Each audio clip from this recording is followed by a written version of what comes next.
How's it going, everybody? Welcome to another installment of Heavy Metallurgy. This is number 77 for those of you keeping score. I know we are. And 3 on the week. So are you sick of us yet? I know Three in a Alan. row. Yeah, 3 in a row. I know Alan would love some sleep. Triple header. But he's a warrior, a metal monger, marching on to the tune of JD Kimball and the boys. But we're glad to be here. Glad to see everybody. And Alan, how are you? I'm awake. How are you? What is keeping you awake? What is fueling your well, it's been Red Bull most of this time, but I was cut off from that. Thanks, but Melissa. But to get us through the evening, we've got something special here. We've got the beer with no label. No fucking clue what's in this can. It's from a local microbrew. My buddy gave it to me because the can had no label, so they have to give them away. So I don't know what's in here. Since it doesn't have a name, I have officially dubbed it, with your help, the Sex Condor. The drink that sweeps you off your feet. That's right.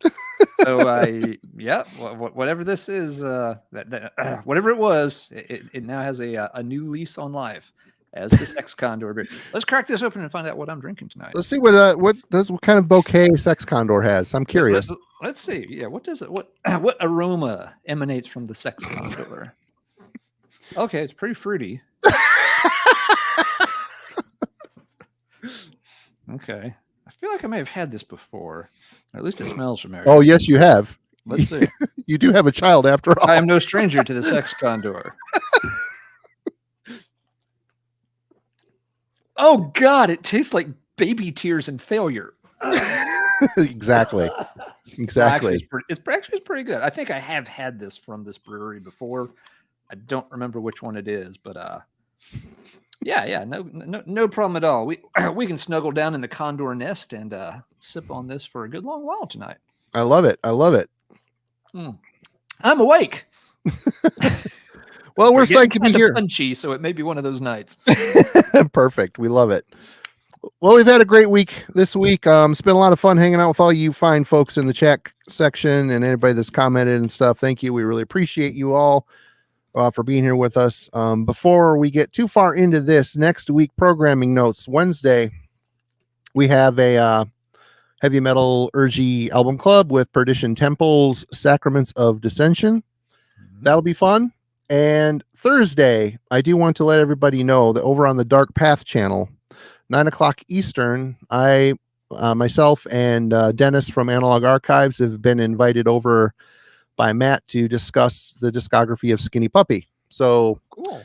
His deep dive series over on his channel, The Dark Path. Go check us out Thursday night. And Friday, I may be here, I may not be here. That's to be determined, but I'm sure something will happen one way or the other. So we'll catch up on that. Yes, in the near future. Yes, we will. But without further ado, we've got a special guest, a guy we like bringing on a lot because he's a good dude. He's definitely one of the metallurgists for sure. And Darcy from 6 Strings 9 Lives. Hey, link guys. is in the description. Please go subscribe to his channel. He does fine work over there, showing off some stuff, talking about metal. But Darcy, it's good to see you as always. How have you been, other than a little cold going on? Yeah, like we were talking backstage, got a little bit of a cold going, but there's no calling in sick for 1989. No way.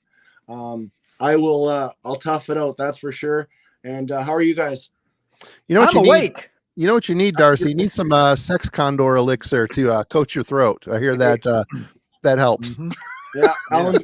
Yeah, Alan's sending some my way. It's like 1,000 condor feathers gently tickling your throat on the way down. Oh, It man, is. This sounds like pretty good stuff. So That's right. But we have gathered here today to discuss the year 1989. We're going to talk about some favorite albums in our collection. And I'll start. I mean, this is a big year for me. The 80s leading up to this year in particular were a very fond time in my life for sure, as far as music exploration goes. I mean, it's the year I graduated high school, so the music I'm going to show tonight was kind of the soundtrack to my life that year. And a lot of these records to this day are still in rotation, still among some of the best music I own. And I don't know, what about you guys? 1989. Let's go with Darcy. He's the one that picked the year. So what was your thoughts behind picking this year? Well, you know what? As you know, that I picked a different year to begin with, and I'm like, you know what? What the fuck am I doing? 1989 is the year. There's so many great albums that came out that year. I would say it would be, you know, I'm leaning into my 7th year of metal, discovering thrash in, 85, 86. And I just think overall, what hit me the most was there's so much variety in 1989 that I kind of expanded. I was listening to, still some great hard rock, all the way to some awesome thrash metal. As you guys both probably might know, that I wasn't really, big into death metal till later on in life. But what a year, just some stellar albums. And actually some of my all-time favorite albums from these bands.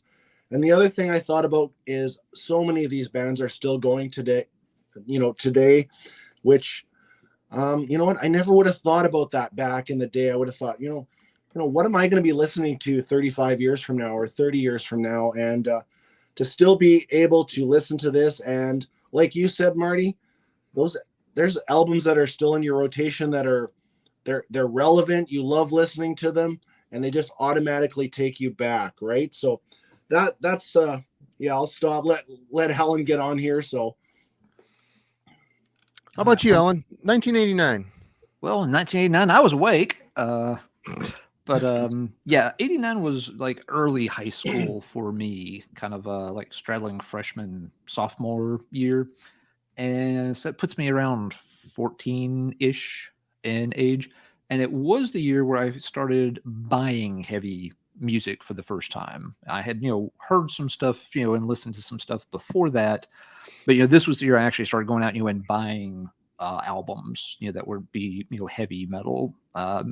Music I was buying before that was kind of a mishmash of everything, hard rock, pop rock, hip hop stuff. But yeah, 89, and I'll show it here in a little bit, but I bought my first, bought 2 heavy albums on the same day together, and quickly went down that rabbit hole real fast. So it's early high school. It was kind of weird in my area because the freshmen were actually at the intermediate school. So it was kind of weird that, freshmen, you were actually at the top of the food chain in that school building. And it was the sophomores who were, basically, the bottom feeders once you got to the actual high school building. So it's a weird transition there with things. But as you said, Marty, the stuff that you're listening to in high school, it's a big part of the soundtrack from your formative years, and it definitely sticks with you for a long time. Basically your whole life. You have a lot of nostalgia and memories tied up in the music from that age bracket. But that's where I was at early in high school, and beginning, the first, few little pieces of my heavy metal collection started coming in the door. Right on. And it's good to see in the chat that we don't attract many youngins here, I guess. A bunch of old folks here. Yeah. Cheers to all of you, young or old. We're so glad to have you. Seriously. Before we also get started, we should have mentioned too, people ask how to support the channel. Super chats are available there if you care to send some our way. You don't have to, but if you do, it goes to a good place. Like, subscribe, all that good stuff. Want to get that out of the way. But Darcy, I guess, I have a feeling we're going to have a bit to get through tonight, and we got to try to get Alan to bed at a reasonable hour tonight. So let's start with you. 1989, what have you got? Your first poll. Well, you know what? I thought I'm going to go with an obvious choice, but this might not be that obvious. I actually bought this brand new on cassette back in the day and got it on vinyl. This right here. This is one of my all-time favorite album covers. Just the colors always blow me away, but this is Law's Rocket, Annihilation Principle. Nice. 4th album by these guys, absolute thrasher piece. This is right when they really bit down hard on the thrash. Their first 2 albums were more on the just metal side, and then kind of a couple of songs off that album. Their second album started kind of getting thrashy, and then if you know the album Know Your Enemy, it got a little more thrashy, but this is the one to get if I'm going to get you onto this band, which is a very great underrated band. I'm going to tell you to go grab this album, by Laws Rocket. Dead Kennedys cover on here called Holiday in Cambodia. I'm sure people have heard that song. First I can't say that I did not like the Laz Rocket version. No, the Dead Kennedys is so ingrained in my head. Hearing a metal band do it, it just didn't work.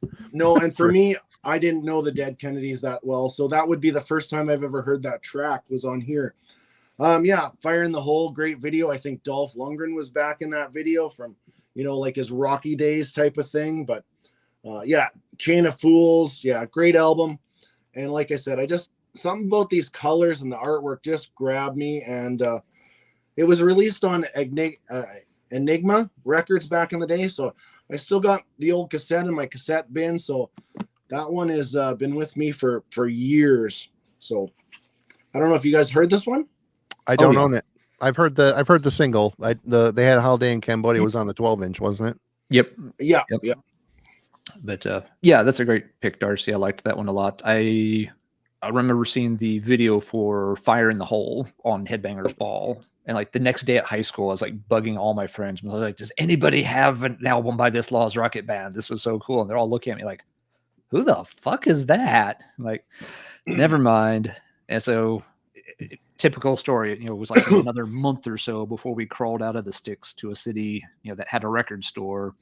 And with the place we went to did not have it, which is kind of a bummer. And as we were, wrapping up, I was too young to drive. My dad to take my sister and I with him to, go run errands and do shopping. And he was kind of like, did you find what you're looking for? I'm just like, well, I got one, I'm sure I'd bought something. I was like, I got something, but I didn't find the one I was really looking for. And he's kind of like, It's like, there's another record store on the other side of town, isn't there? I'm like, yeah. He's like, let's go check there. So he drove me all the way around to the other side of the city, and they had Annihilation Principle on the shelf. Awesome. And so I picked it up that way. So that was really cool of them. Cool. But good album, and you described it perfectly. Yeah, it's Laws Rocket fully in thrash mode.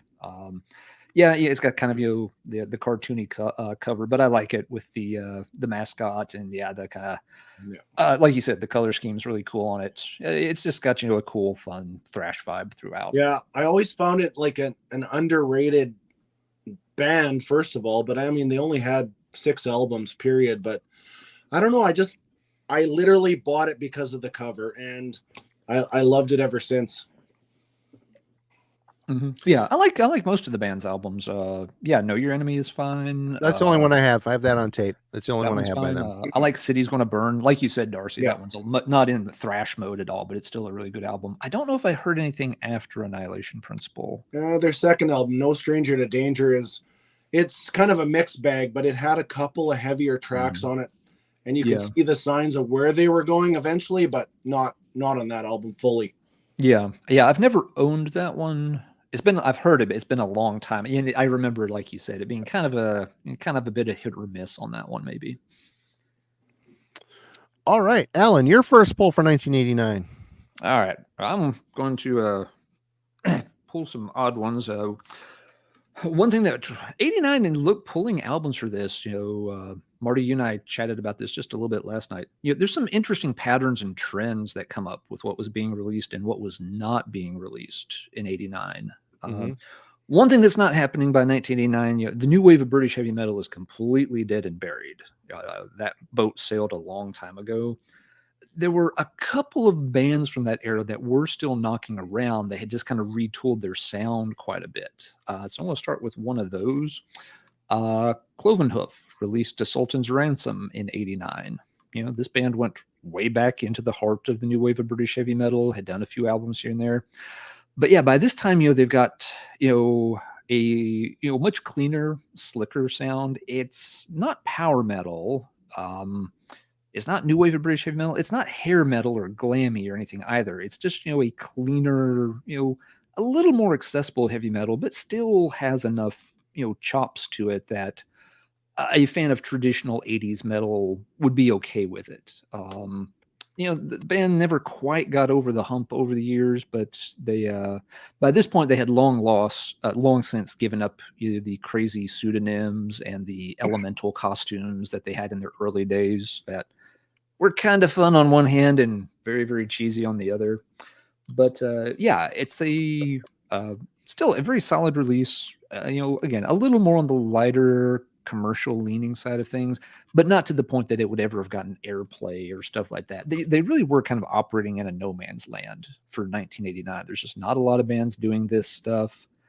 And the ones that were not getting the attention, as we're going to see tonight. All the focus was on other styles, but it's still a good album. And kudos to Cloven Hoof for soldiering on and still making some pretty decent albums, even this long after the new wave of British heavy metal party had ended. So I'm going to start with that, and that's the only new wave of British heavy metal related thing that I've got to show tonight. Somebody commented about the cover, and I'd mentioned that I bought that Annihilator for the cover. I wouldn't have bought that for the cover. I don't know. I've never heard that album, to be honest with you. It is a weird cover for sure. With the cigarettes, the ashtray, the picture. It looks like. I love too. They're like big high rollers over here with $1 bills in a rubber band. So is that lady in the back that's on the cover? Is she in the band, or is she just there for? I think she is just there hanging out. She's not a member of the band. Maybe she did some backing vocals somewhere or something that I don't recall. But, gotcha. Yep. Okay. I think she's just the cover model. Gotcha. Yep. But so that's all the new wave of British heavy metal for this evening, I suspect. Marty, what are you going to start out with tonight?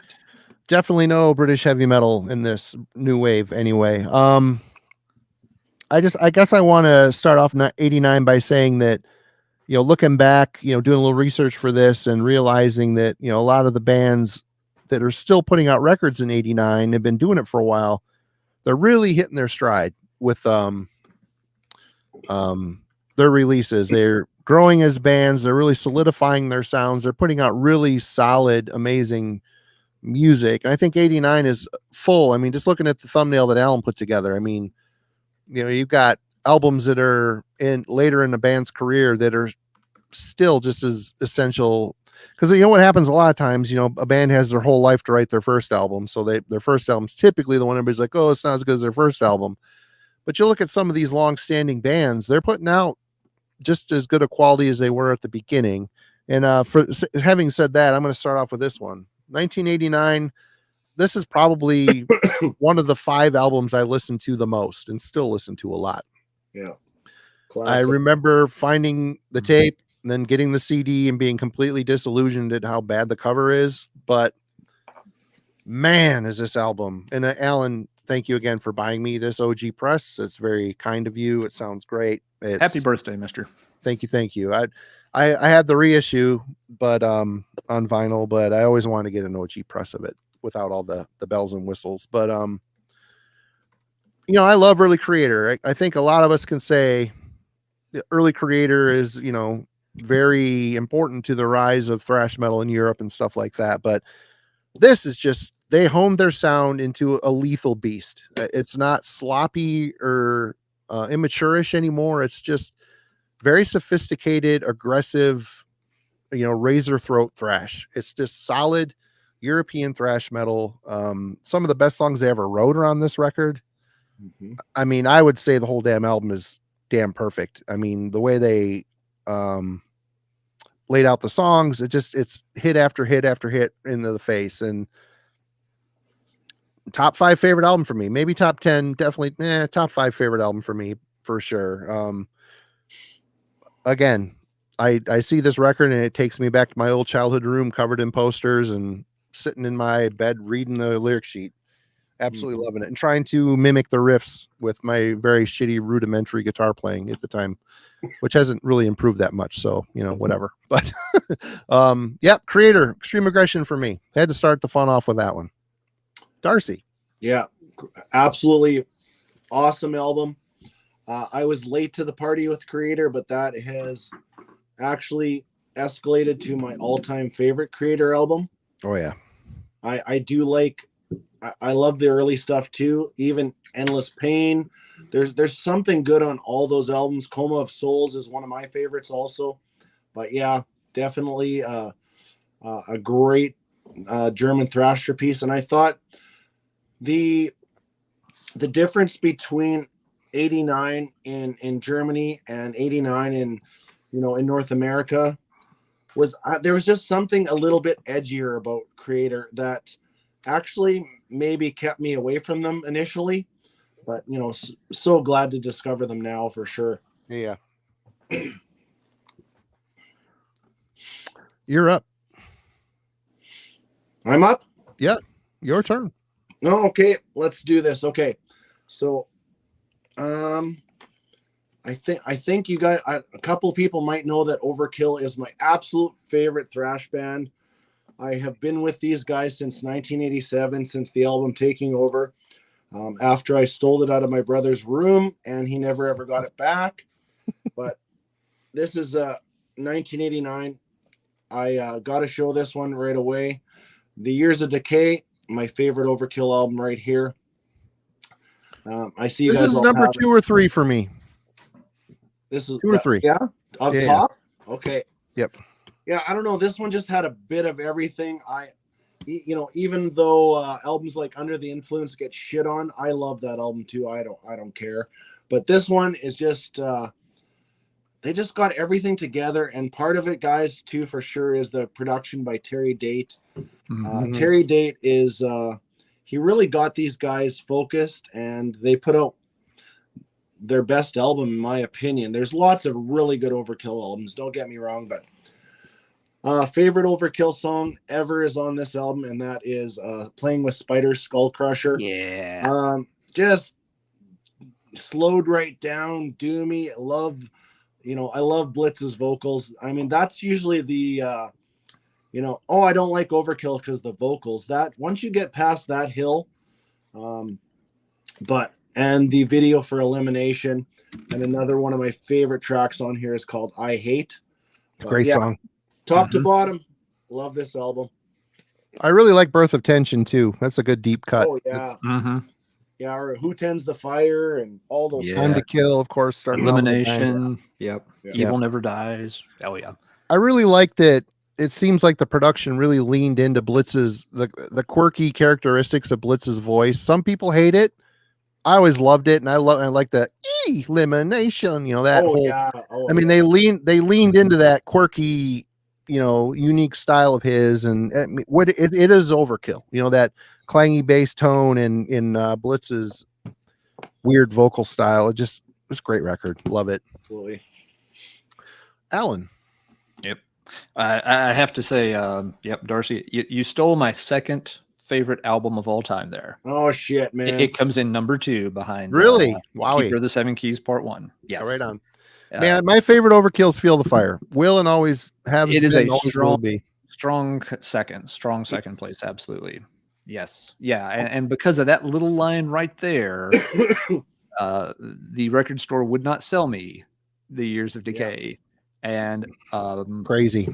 yeah, so I went back out to the car empty-handed. My mom's like, "Oh, didn't you get the albums?" It's like, I can't. It's got one of those parental advisory things on it. She's like, "Oh, fuck that," and went in and bought it for me. Oh, yeah. Right on, Mom. Right on, So- Mom. Right on, Yes. Mom. My parents were the same way. They never discouraged that. It was good. Good. Yeah, thing. my Yeah, folks me were too. very cool about it, even though, I mean, they despised the music. It was just, it was horrible racket to them, but no, they were very cool about it with me. But all right, since Darcy talked about that one, I'll go with something else here. Yeah, there's gonna be a lot of overlap tonight. Absolutely, yeah. There are some big albums I'm sure we've all pulled. Oh, yeah. And, yeah. This one someone probably pulled too. So I mentioned already, New Wave of British Heavy Metal had already run its course. Another thing I noticed that I just didn't see much of going through lists of albums from '89 was doom metal. As we talked about on the St. Vitus stream last night, doom had trouble getting a foothold in the 80s as it was. Albert. And it just wasn't a whole lot in '89, but you did have Candlemass with their last album with Messiah on vocals. That's a great Tales of record. Creation. And it's a fantastic record. maybe it's like half a step below some of the previous ones they had done with Marklin singing, but it's a very short step. There's not that much difference. It's still very high quality material. Absolutely. Yeah. They would do a live album with him after this, but yeah, Messiah's days in the band were about to wrap up for his first run with the band anyway. They would still make good albums in the 90s with other vocalists, but yeah, this kind of ends, their classic period. It's a fantastic album, concept album, kind of their take on the Genesis story. And, they redo Under the Oak, which was an older song and still sounds great here. Oh, they crush it. Yeah, they really do. One thing that's always really impressed me with this album is side one ends with a multi-part instrumental. It's like 7 parts. And it's only like 2 or 3 minutes long, Into the Unfathomed Tower. And it just rips. It is so good. And it's funny because you can tell exactly when they switch from each of the little numbered sub parts when you're listening to it. You're like, okay, they just switched to section 2. Okay, they just switched to section 3, which is something that's often hard to do with songs that are, broken up and segmented that way. A lot of times you get into the middle of it and you have no fucking clue where you're at in the track list. But yeah, Into the Unfathomed Tower, you can break that down into the pieces perfectly as they go. And it's really cool to just hear the band really let loose. And it shows that, they have, very strong classic heavy metal chops in the band, that they play. Most of their songs are slower, but they can crank it up when they want to. They just, keep it in reserve most of the time. So yeah, another in a long line of excellent Candlemass albums. But also really the only doom metal entry I came across for me the too. year. Yeah. So Trouble, was in the middle of a 4-year gap between albums. The Obsessed wasn't going to get, their first official release for, about 4 more years. You weren't up to Cathedral yet. St. Vitus didn't have an album that year. So 1989, good year, but not the year for doom. Candlemass kind of flying the flag all by themselves there.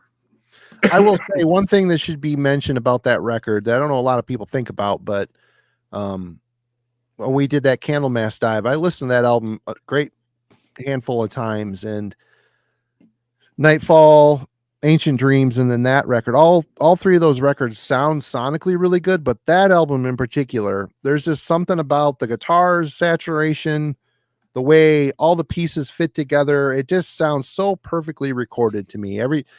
Everything just, Messiah wasn't too loud in the mix. He was just set perfectly in where it needed to be. I love that record. It's greatly overlooked in their catalog, which is sad because it's a heavy as fuck record and it's really well written and sounds fantastic. Mm-hmm. Yep. Yeah. It was a good one for them to kind of end that phase of their career on with that lineup. Cause it all comes together really nicely there. And I'm sorry to folks that had to, I'm sure you had a great family, but I had friends whose parents were throwing away their Kiss records for church reasons and stuff. And I'm just thankful my folks never wandered down that road, because we weren't a Christian family, and it was good. I had lots of friends that had those kind of problems. I had given one of my friends a copy of one of the Halloween I Want Out Live EP. She loved it so much. It was, because happy, bouncy German power metal, and she loved it. Her parents found it, and they made her tell me over the phone that she wasn't going to, that she did not listen to satanic music anymore and not to play that stuff around her. They were literally she told me later on, they're standing over my shoulder, listening to me as I talked to you on the phone. She's like, it was horrible. I'm so sorry. And just that's going to make her change her mind. That's going to make her say, fuck you even more. Exactly. Yeah. And it very much did. That's not a story for this particular stream, but yeah, I knew a lot of folks that had those same kind of issues, having to hide records and taking a lot of shit from their family over it. All right. Here's another one from 1989 that was huge in my life and still is to this day. The first 4 albums by this band are just amongst the best thrash ever written, and Corners No More Color. I can't tell you how many times. I mean, my favorite by this band is their debut, R.I.P., but I love the first 3 in particular. The second one had I hated how they buried the vocals, but This record, my God, those super technical riffs, but they somehow found, intense hooks. The songwriting's amazing. The sound, these guys sounded like nobody else. And that's another thing about this early era. A lot of these bands have their own identity. As time has gone on and everybody starts getting influenced by each other, everybody start the lines between, the metal continuum and people's unique voices or they get washed away. But these guys had a very distinct sound, amazing riffs. And as a youngster, when I actually gave a shit about lyrics, there was a lot of personal shit written into these lyrics here. And at the time I connected with them quite a bit. They went from social to personal to political type stuff. But this album stands out to be another monolith from 1989 of, they ended on a bad note, which is kind of sad. And they continue, now that they're back together, they continue to dwell on how good they think that record is. But anyway, this shit is the last really amazing Corner album. I mean, I like the one after it. Mental Vortex is good, but they started to streamline their sound. They started to get a little more hooky and a little less technical. But this album rules. Straight up amazing, absolutely killer, technical thrash. Hail Corner. Right on. Yep. Good pick. Very good pick. Very good pick. Darcy. All right. This is a band everybody probably does know. I don't know if everybody's into them, but big changes for album number 3. Brand new vocalist. I was kind of iffy about this at first, but it grew on me pretty much. This is Metal Church. Blessing in Disguise. First one with Mike Howe. Mm-hmm. I feel like they shifted a little bit on this album. I always stand by that. Their first 2 albums, they're not thrash, but they have thrashy elements. David Wayne is a super powerful vocalist too, and so is Mike, but in 2 different ways, really. But Mike led them more to that U.S. power metal sound. I don't know what you guys thought when you first heard Fake Healer, but I was like, yes. Oh, that song crushes. Song fucking rules. The first song I heard was Badlands, the video. Yeah. I liked the song, but I was a little miffed that it was Metal Church. Yeah. I mean, yeah, I really loved the first 2 Metal Church records, and this one was considerably different. Mike really changed the vibe of that band a lot. Yeah. Nothing will change my opinion on those first 2 Metal Church records. They're always going to be my favorite. They're awesome. I love them.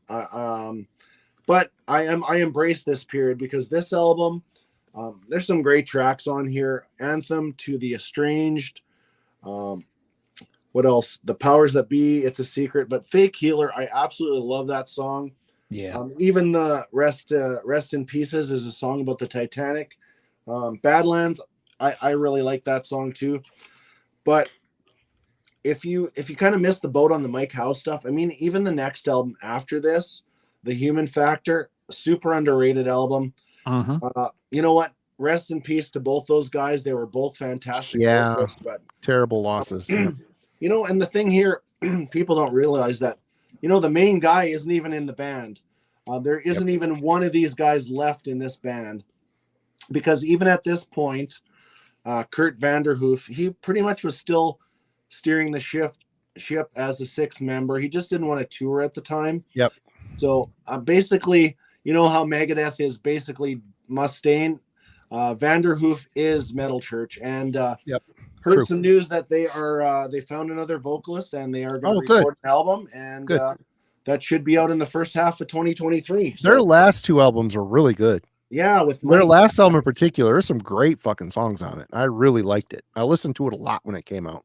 Man, I was so sad when he like 55 years old, man. That's just way too soon. And yeah, you don't know what's going on with people, behind closed doors.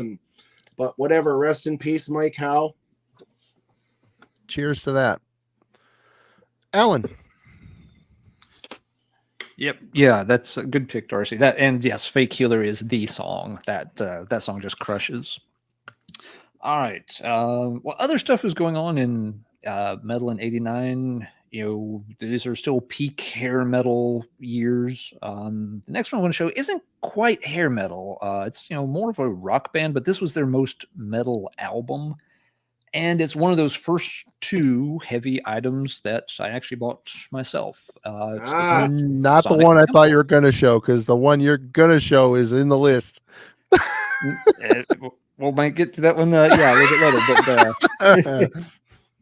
But yeah, this was just one. I had seen posters for this thing in record stores all summer after it had come out, and ended up buying a bootleg cassette at a flea market for like $5 because it's like, Firewoman had been on rotation on MTV and stuff. So like, I'm going to check that out. And yeah, it's always been a personal favorite. I love Ian Ashbury's voice. He's very distinctive, a good bluesy flavor, but still a good rock voice at the same time. It's not too bluesy that you get bogged down at that end of the spectrum.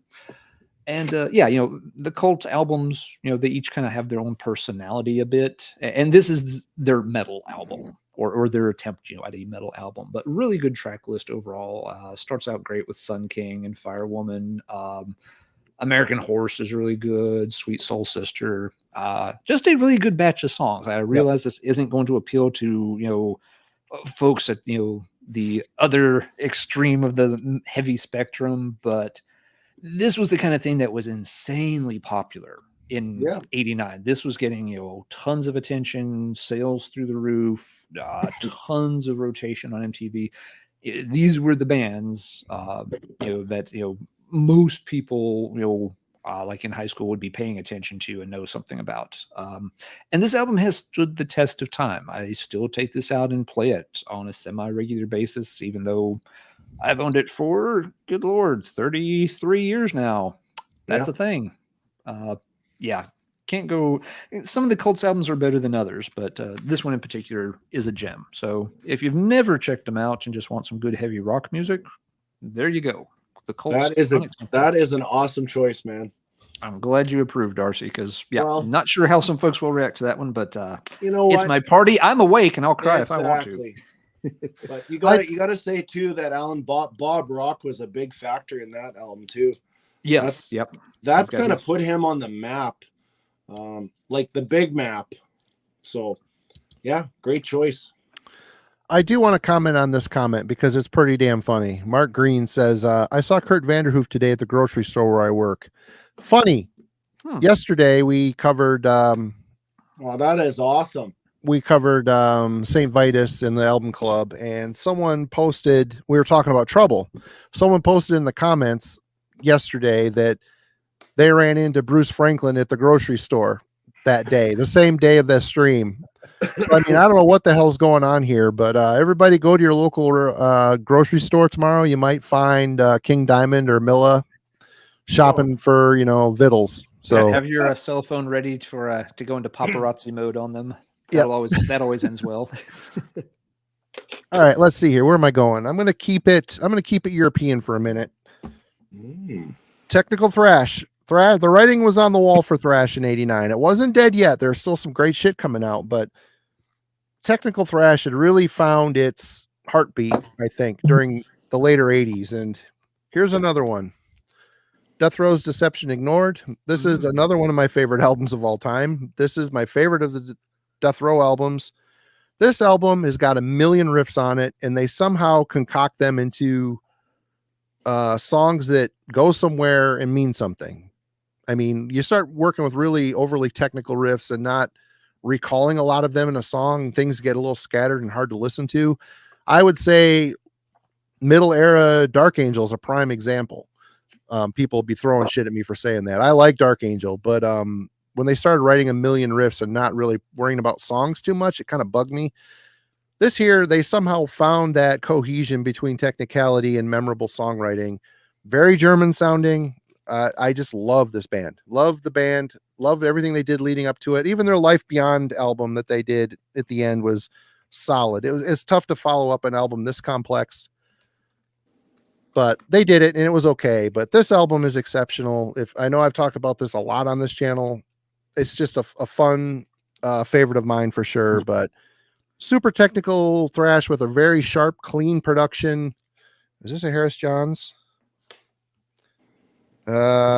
Yep, Harris Johns, recorded at the Music Lab by Harris Johns.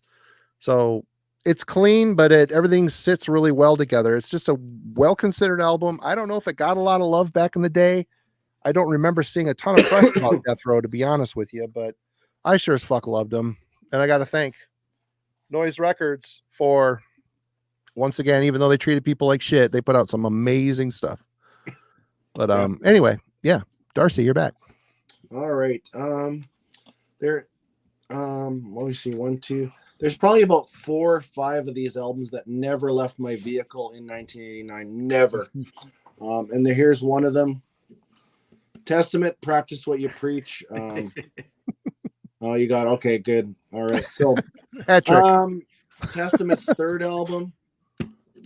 And you know what? Absolutely one of my favorite Testament albums. And because just the time of my life that I not discovered the band, because I discovered them on the Legacy, and it took me kind of quite a few years to realize that the Legacy was the absolute thrasher piece. But I love this album. I love the production. Even though it's thinner sounding on the production. This is Alex Perry Ellis. Typical 1988, 89 type of, State of Euphoria, Under the Influence, those kind of albums, typical Alex production. The drum sound isn't the greatest, but it fits every song. I can't really speak highly enough of this album. Practice What You Preach, title track, Perilous Nations, the ballad, of course, the ballad. I even like the ballad. I like it. Yeah. One of my favorites on here is Sins of Omission. I love that track. So yeah, definitely a big part of my 1989 right here. I had a funny aside about that album I want to talk about real quick. When I see this album cover, I go back again to that childhood bedroom, and I'm sitting there. I bought this on tape when it came out. Yeah. And back then I read the lyrics. I'd get that. I'd open up the tape, put the tape in, start reading the lyric sheet. And these Atlantic tapes in particular, they had a smell about them. Yep. They had that new tape smell, and the Atlantic tapes had this smell.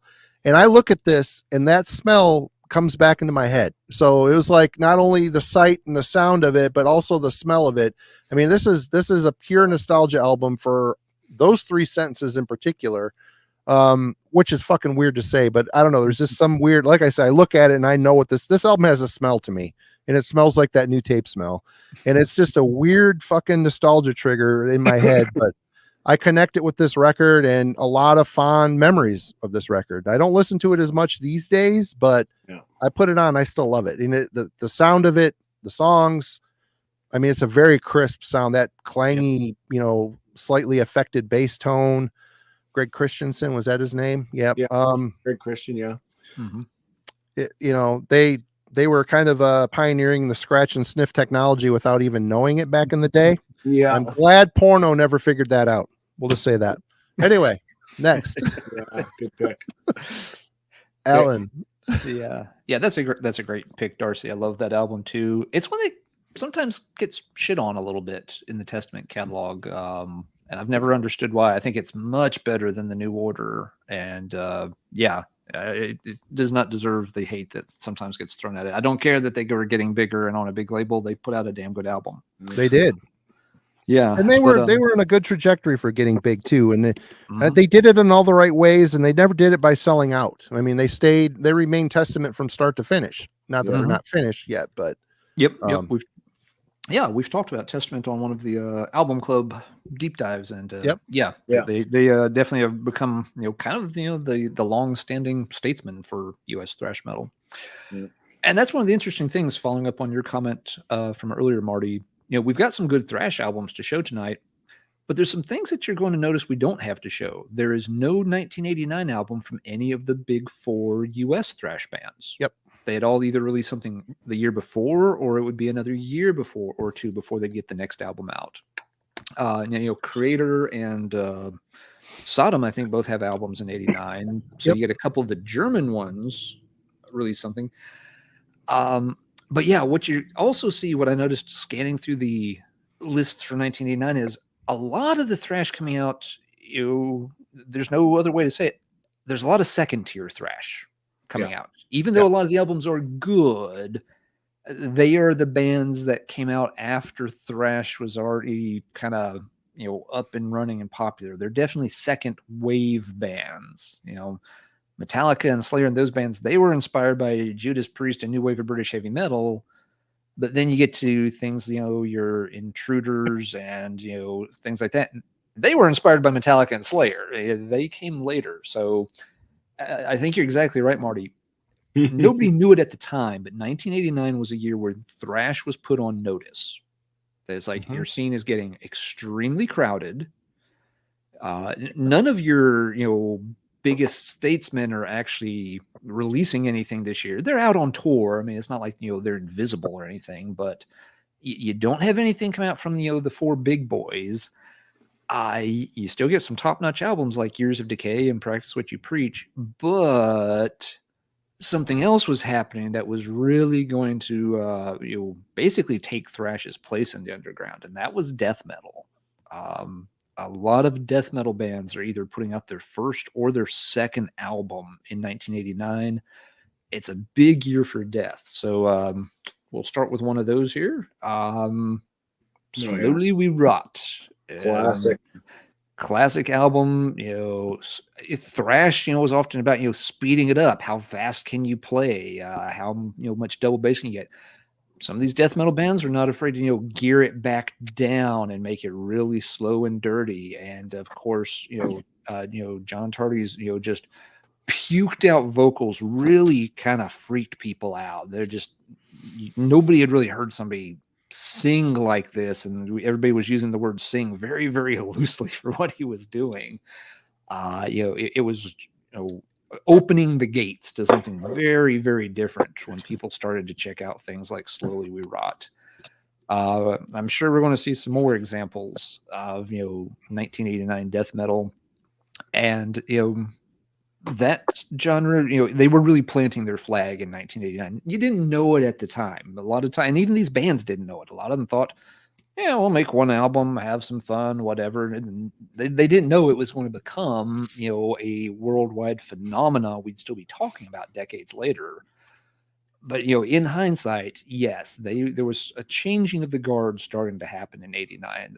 Thrash was getting a little too bloated, a little too crowded of a scene, and this was bubbling up out of the underground. It wasn't just tape trading among folks in the know now. This is starting to pop up on record shelves for bigger labels, and it starts making a big impact. You'd had some death metal albums before this, of course.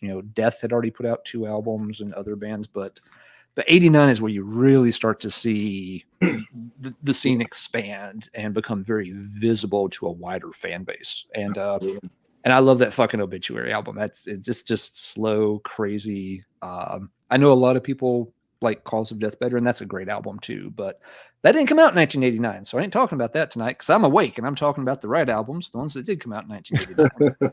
And in 89, Slowly We Did Rot.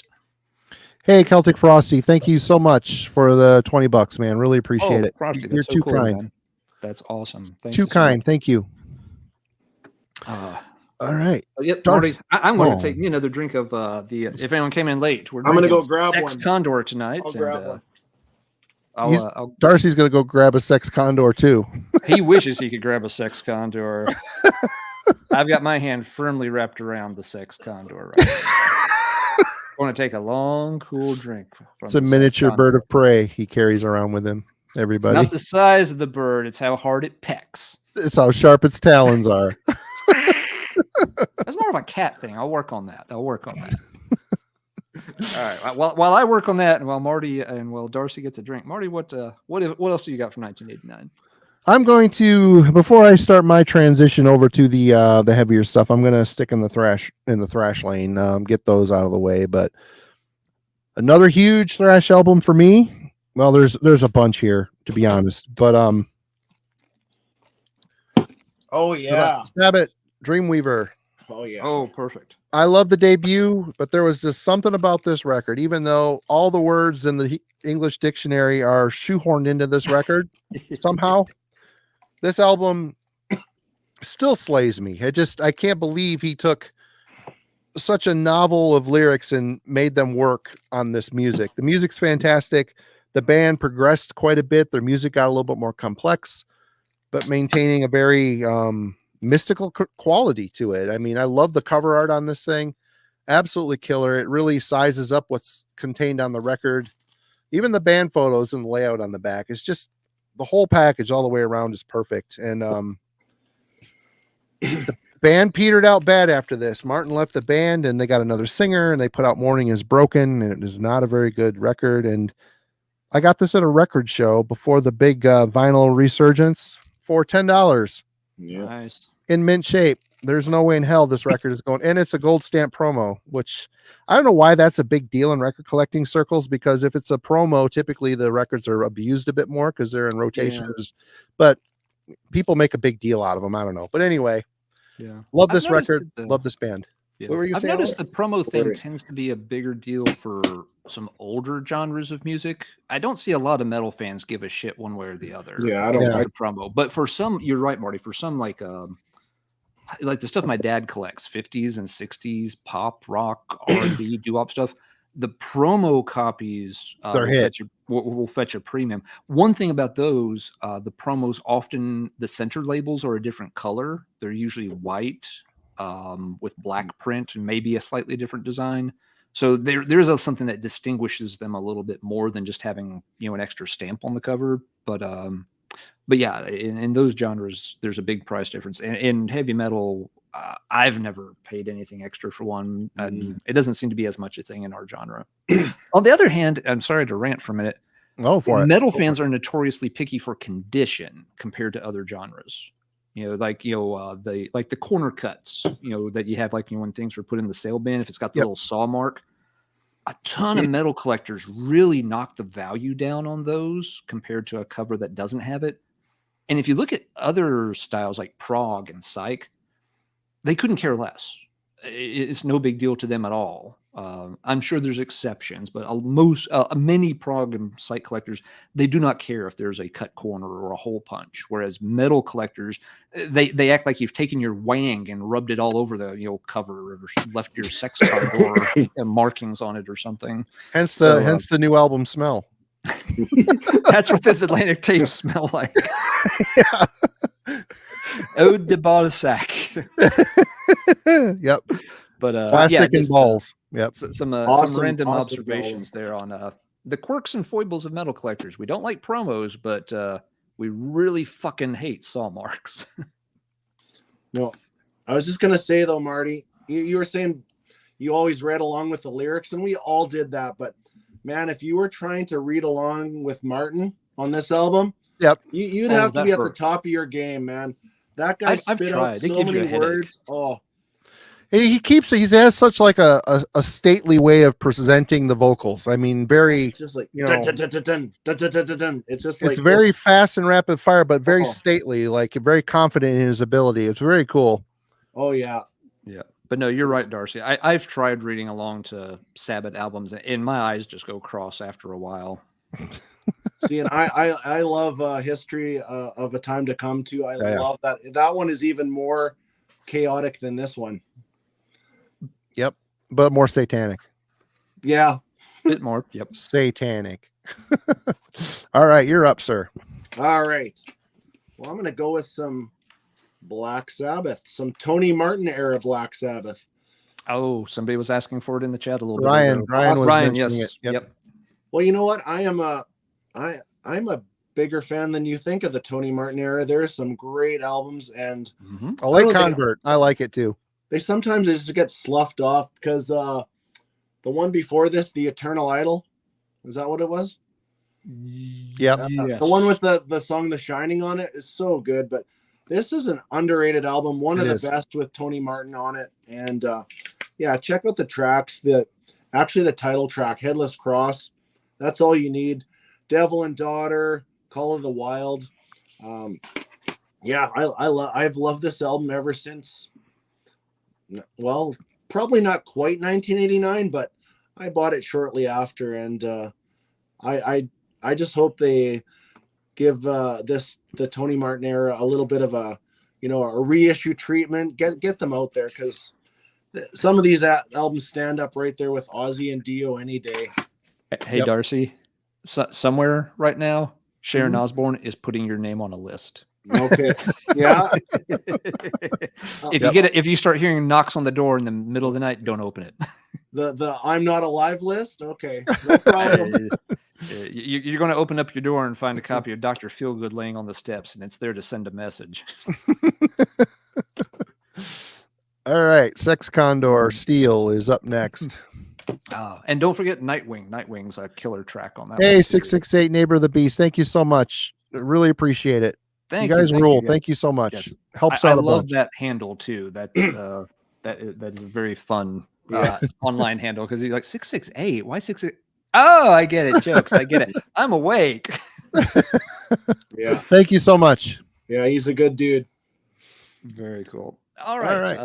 I want to stick to now I'm going to switch back to a genre that there wasn't a lot of in 1989, but this was a genre that was starting to come into its own that wasn't death metal. And that's more progressive metal.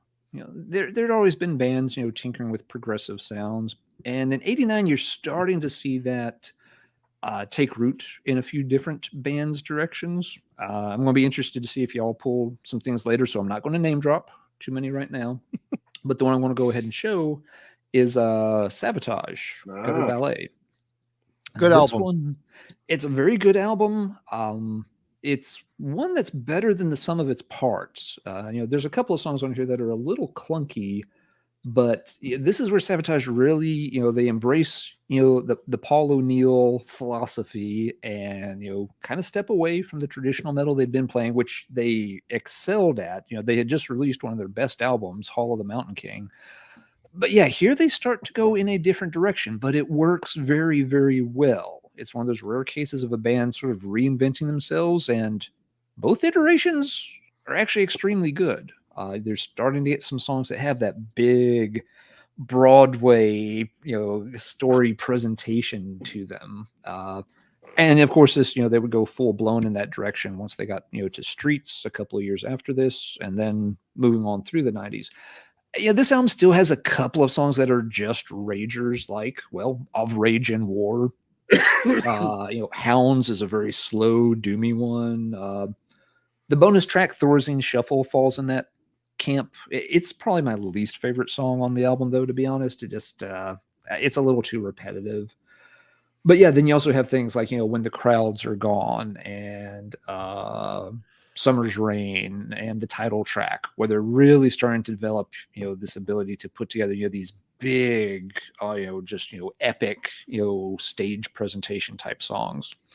And some other bands, yeah, were also starting to, you know, develop a much more progressive style of metal in 1989. It wouldn't really, you know, bear out fully until you got into the 1990s, but there was definitely some seeds being laid down in 1989, and this is one of them. Cool album, love it. Some really, really great performances on here from, you know, the Oliver brothers. Chris at his finest on guitar, John, you know, great emotional, tortured vocals. You really can't go wrong even with this era Sabotage. I get if some people don't like it as much as the older stuff, but the band is still doing something immensely good even at this phase. Totally agree. And if you happen to miss that episode, we all did a ranking of those albums.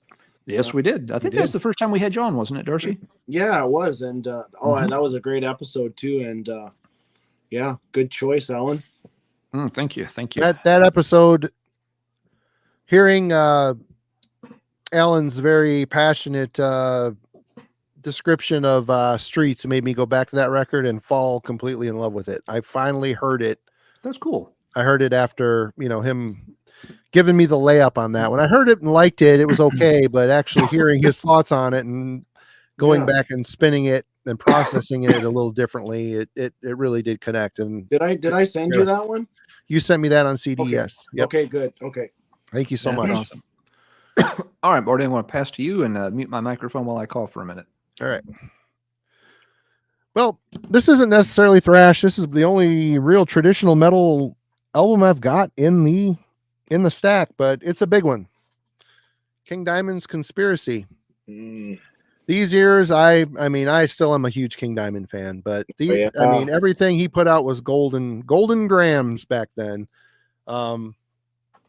fantastic record. My favorite is still Fatal Portrait because it's the third Merciful Fate record in my mind. I loved Abigail. I loved them. This here was just a good continuation. The music is amazingly solid. It's a continuation of the story. You know, two concept albums that bleed off of each other in a row is kind of a revolutionary thing, I guess. King was kind of, you know, leading the charge in that realm. Solid record, stupid album cover. I know the album, the insert in here with the graveyard scene was what was supposed to be for the album cover, but man, what a great record. Solid, well produced, amazing vocals, great solos, awesome composition. Love this record. Love King Diamond. These are the heyday years for sure. Yeah, some killer tracks on there. Yep. Darcy's back. All right, let's go. Well, I think a lot of these guys know I'm from Canada, so I'm gotta get some Canadian representation here. Mm-hmm. Let me guess. Starts with an A. I'm guessing V. I'm guessing it starts with a V. No, it's an A. It's an A. Yeah. He's got the look in his eyes. There we go. Yep. We knew that was coming, eh? Yep. Definitely. Well, you know, it's the Jeff Waters show, but man, if you can look past the million lineup changes, the revolving door of vocalists and stuff, Annihilator puts out some really, really good albums. And if you got it in you just to focus on what Jeff does, he is one of a kind. He is a great guitar player. He is fantastic. You know what? I always thought, because he was in the running to join Megadeth at one time, which he probably would have lasted 2 weeks with Dave Mustaine. He would have been out the fucking door. Like, I mean, those two egos would have just, that wouldn't have worked. But I follow Annihilator to this day. They still put out, they got some corny shit, some corny lyrics, some cheesy stuff. But man, Jeff can play, and really, really solid album. I mean, would you say that that's their best album, honestly? No, they're second. No, really. See, I haven't heard all of them. I heard that one in Never Neverland, which I thought was a step down, to be honest. I would pick Never Neverland, but they're really, it's so close. I don't know. You're just splitting hairs for me. Yeah. But there is some stuff that is deeper in their catalog that just gets sloughed off. They actually had do you know the album from Liege Lord with Joe Como on vocals? I think it's Master Control. My Touch. Oh, Master right. Control. So Joe Como came over to sing on a couple of Annihilator albums, Waking the Fury and Carnival Diablos. Those are some of my favorite Annihilator records, just because Joe's a really good vocalist. He was, and he even actually sang a little bit in Overkill when he was in Overkill. But he played guitar with them for a while. I don't know, just a lot of people don't look past the first two. And that third album did not do them any favors amongst fans. No, it was kind of a shit show, that album. But this one, definitely check this one out if you have not. Okay, Alan.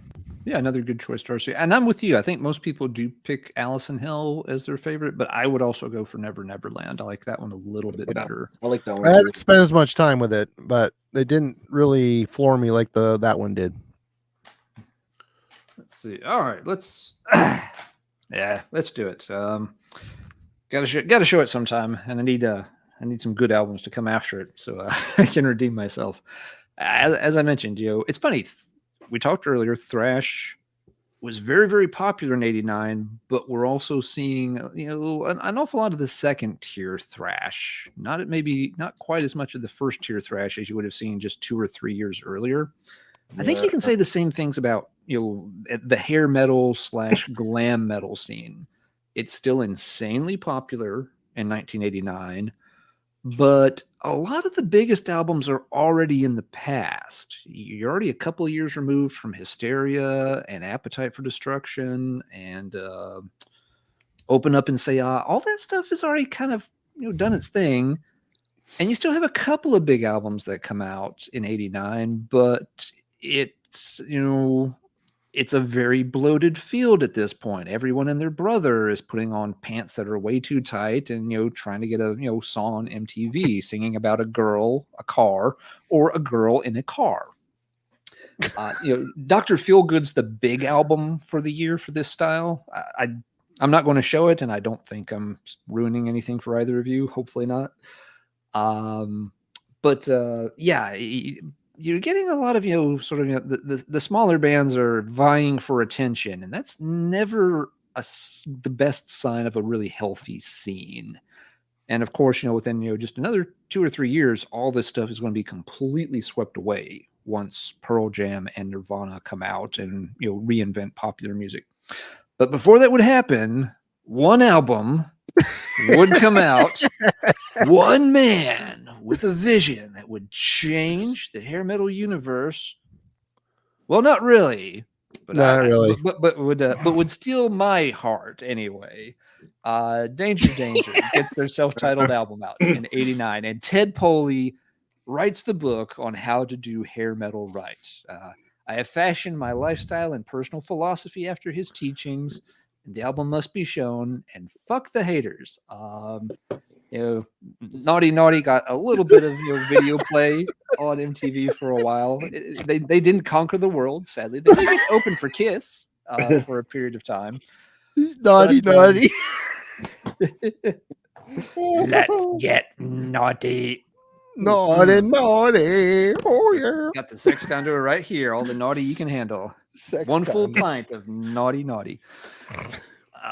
But yeah, I had to show this one. It's always been a personal favorite of this style. Were they the best band ever? All joking aside, no, of course not. They were one in a very crowded field that never got a ton of attention. But the Ted Poley albums, I really just, for whatever reason, latched onto. This was another pretty early purchase. Remember, this is where I'm starting to buy a few heavy things. I'm still paying a lot of attention to MTV and getting stuff off of that, as well as getting stuff like Overkill's Years of Decay and Metallica and things. So it's just kind of funny to me that looking at the lists this week, the hair metal stuff is kind of paralleling what was happening in the thrash metal world. Both genres are very popular, but you're kind of maybe a little bit past your peak. Nobody realized it at the time, but looking back, it's like, yeah, there's the true golden days are actually a year or two behind you. Now you're going to start the slow descent, back into the sale bins. But yes, Danger, had to show it. Absolutely. I'll show something good next rotation, I promise. DG Charles asked a very important question that we all want to know.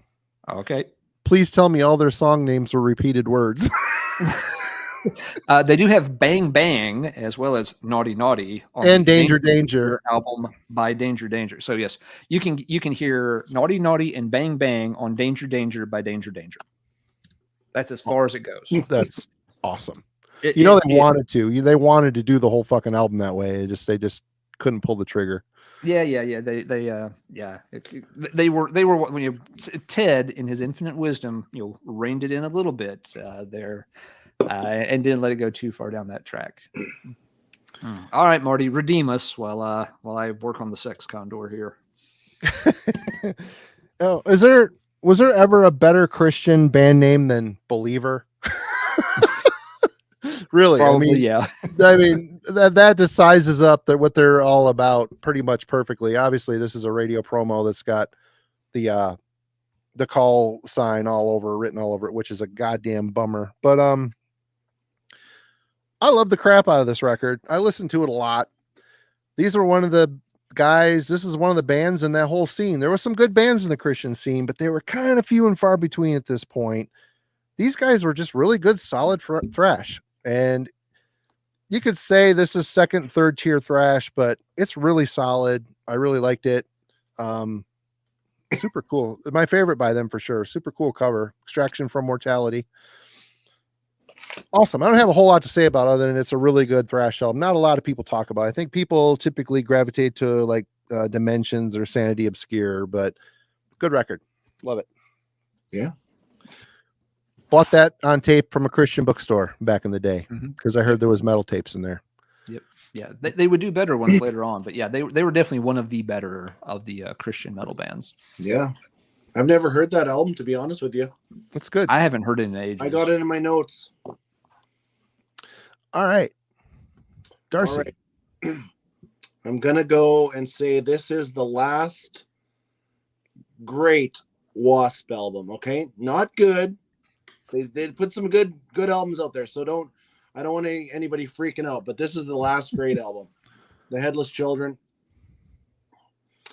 I could easily live with the first 4 Wasp albums for the rest of my life. The Crimson Idol is good, but this is, like I said, this one is great. This is kind of like Wasp, maybe getting a little more political, a little more grown up sounding, for lack of better words, less of the sleaze and shit like that, which I love. But yeah, even like the Heretic, the Lost Child, the lead off track, one of the only albums with 2 cover songs that I actually really like, The Real Me and what else was on here? Was there two covers on this one? No, sorry, that's the other. That's the Electric Circus. There's no, there's only 1 cover on here, but there's a cool ballad on here that's not bad. Forever Free. I love the Chris Holmes inspired song Mean Man. I don't know. I just thought this is definitely, if you're a Wasp fan, you're going to love this album, but this one was really big for me in '89. I got my original cassette here somewhere, but yeah, good one. Another really good Wasp album a little bit later is Unholy Terror. Really good album. I agree with you. Very totally. good album. Hard to find. Cheap. Yes. Yep. Alan, while you're talking, I'm going to be peeing. I'll be right back. Absolutely. But yeah, Darcy, yes, that's a fantastic pick. It's my favorite Wasp album. And I like the way you described it. It does sound like sort of a more grown-up Wasp. That a little bit of the crazy party stuff is reined in, and now they're just pissed off and angry. And that's always when Wasp sounds their best, is when they get that kind of nasty, dark vibe, rather than the let's cuss for gratuity's sake because that'll sell some copies of a single vibe. Everything on this album is just an ass. It's an ass kicking, in a can. Can't Rebel in the FDG, like Thunderhead. Oh, yes, yeah. Rebel in the FDG is a great closer. Yep. Mean Man. Mean Man. Yeah, it's a killer album. I bought a used cassette of it right before having to drive home for Christmas break, like my first year at college, and just played the tape like the whole 9 fucking hour drive. Yeah. Awesome. Yeah, it was a absolute killer. Let's see. Should I save this news? Do I save this news until Marty gets back? Yes, we have an announcement coming in on a text, but I'll wait till Marty's back for that because he might not be able to hear from where he's currently stationed. Yeah. But Marty mentioned a minute ago you don't have necessarily a ton of just sort of traditional metal at this time, and he's right. Oh, good, you're back, Marty. We have an update coming in on the texts. I let my buddy know that I was drinking his mystery beer on stream. And yes, he actually says, I noticed I'm actually watching you guys live from the bar right now. And that he approves of the name and is going to propose it to the guys that run the brewery. Hey, we get a percentage of that, bitch. So the Heavy Metallurgy Sex Condor. Next time I'm drinking Sex Condor, it may actually be printed on a real honest to God label. We don't know. Fuck, that'd be hilarious. Oh, that would be awesome. That would be so awesome. But yes, David also says, thanks for the Believer shout out. That was always one of his favorites among the Christian metal bands too. So he was really excited to see you mention that one. So Dave, right on. Good to see you out there, man. We got to get together and hang out Dave. again sometime. Come visit sometime, Dave. We'll do the microbrew crawl around here and have fun, and Melissa will come pick us up sloppy drunk when we're downtown. Awesome. All right. So yes, I was saying that you made a really good point before, Marty, that there really isn't a ton of traditional metal coming out in '89. No. Judas Priest doesn't have anything. I think that's actually the year they're dealing with the lawsuits from the whole backwards message shit. Maiden doesn't have an album in '89. And really that style of metal isn't hugely popular other than those big Titan level bands. a lot of those groups have already, started to kind of pack it in. But there are exceptions. There's always a few good exceptions.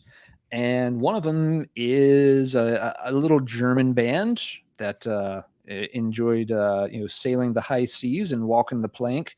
And they put out, the best album from the early years of piracy with this one, Death or Love it. Glory from Running Such a Wild. great record. Such a great record. Fantastic record. It really was the album they had sort of been building up to for a couple of albums. They kind of, got, the pirate motif idea started on Under Jolly Roger, and then, developed it on Port Royal, which is an underrated album in their catalog.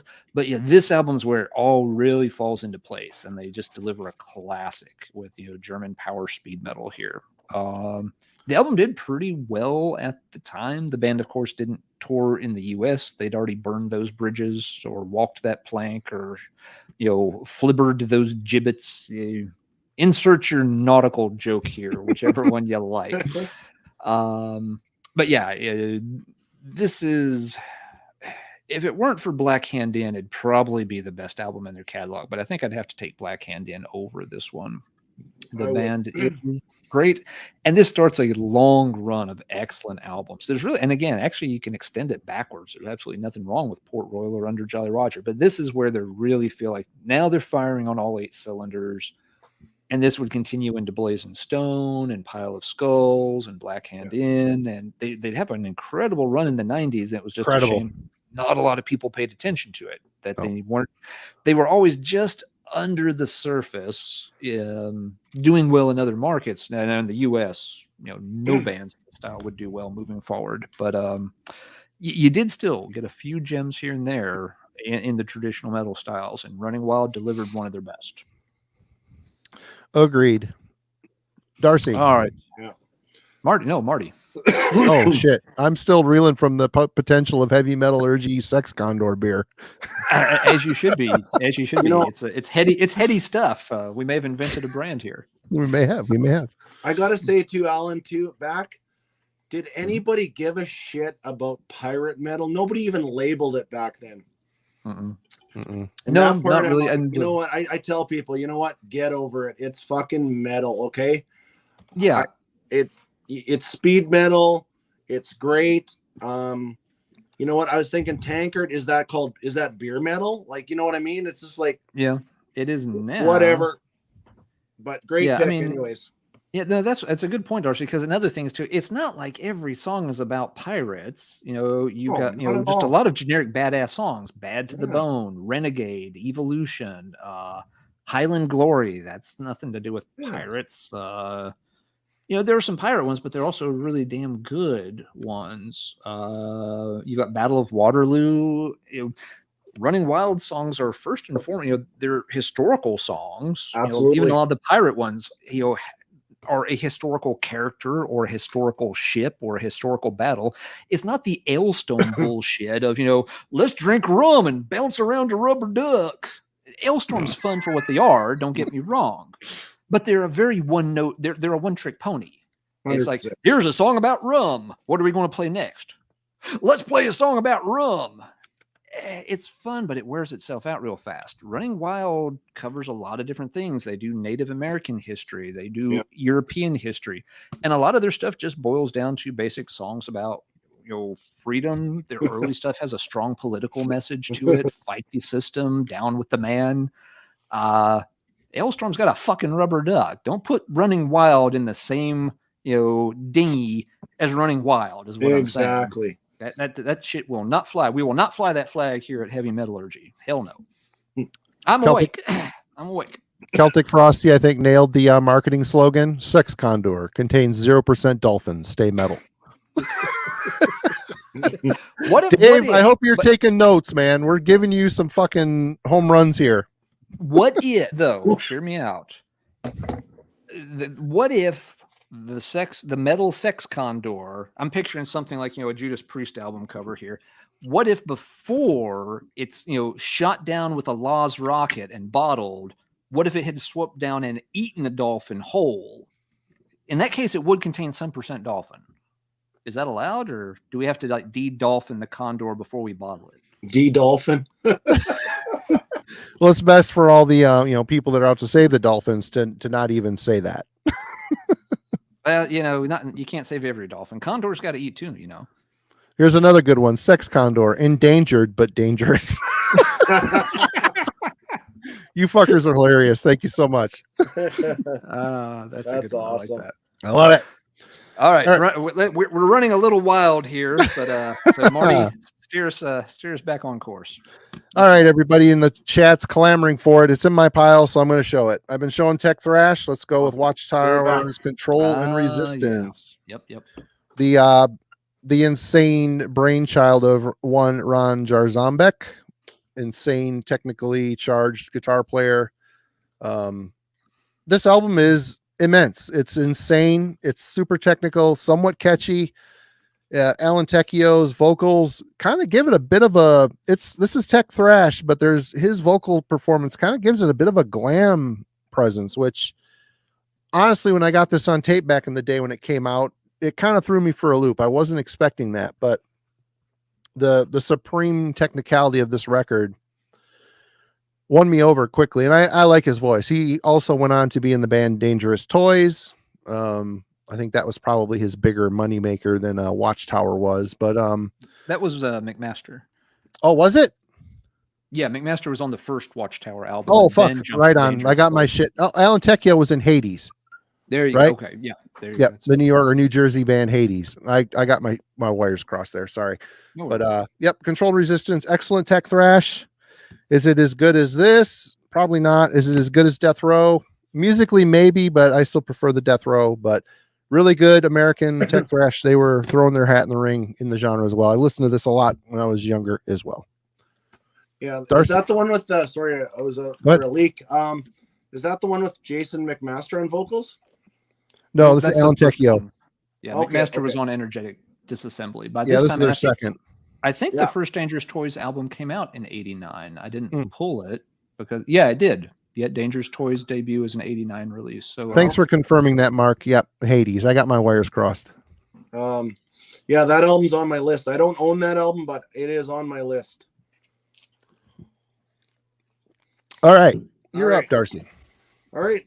Well, let's just lead right into some more technical thrash. Second album from Toxic. Think This. Now, I don't own that one, but I've heard it once. Isn't that a little less busy thrash and a little more maybe mainstream sounding, if I remember right? No? There's maybe one mainstream song on here, but this is where they got really technical. Even more technical than World Circus. And progressive technical. I even hear some like Rush. I even hear Rush in this album in places. Like it is just it's just, I don't know how to describe it.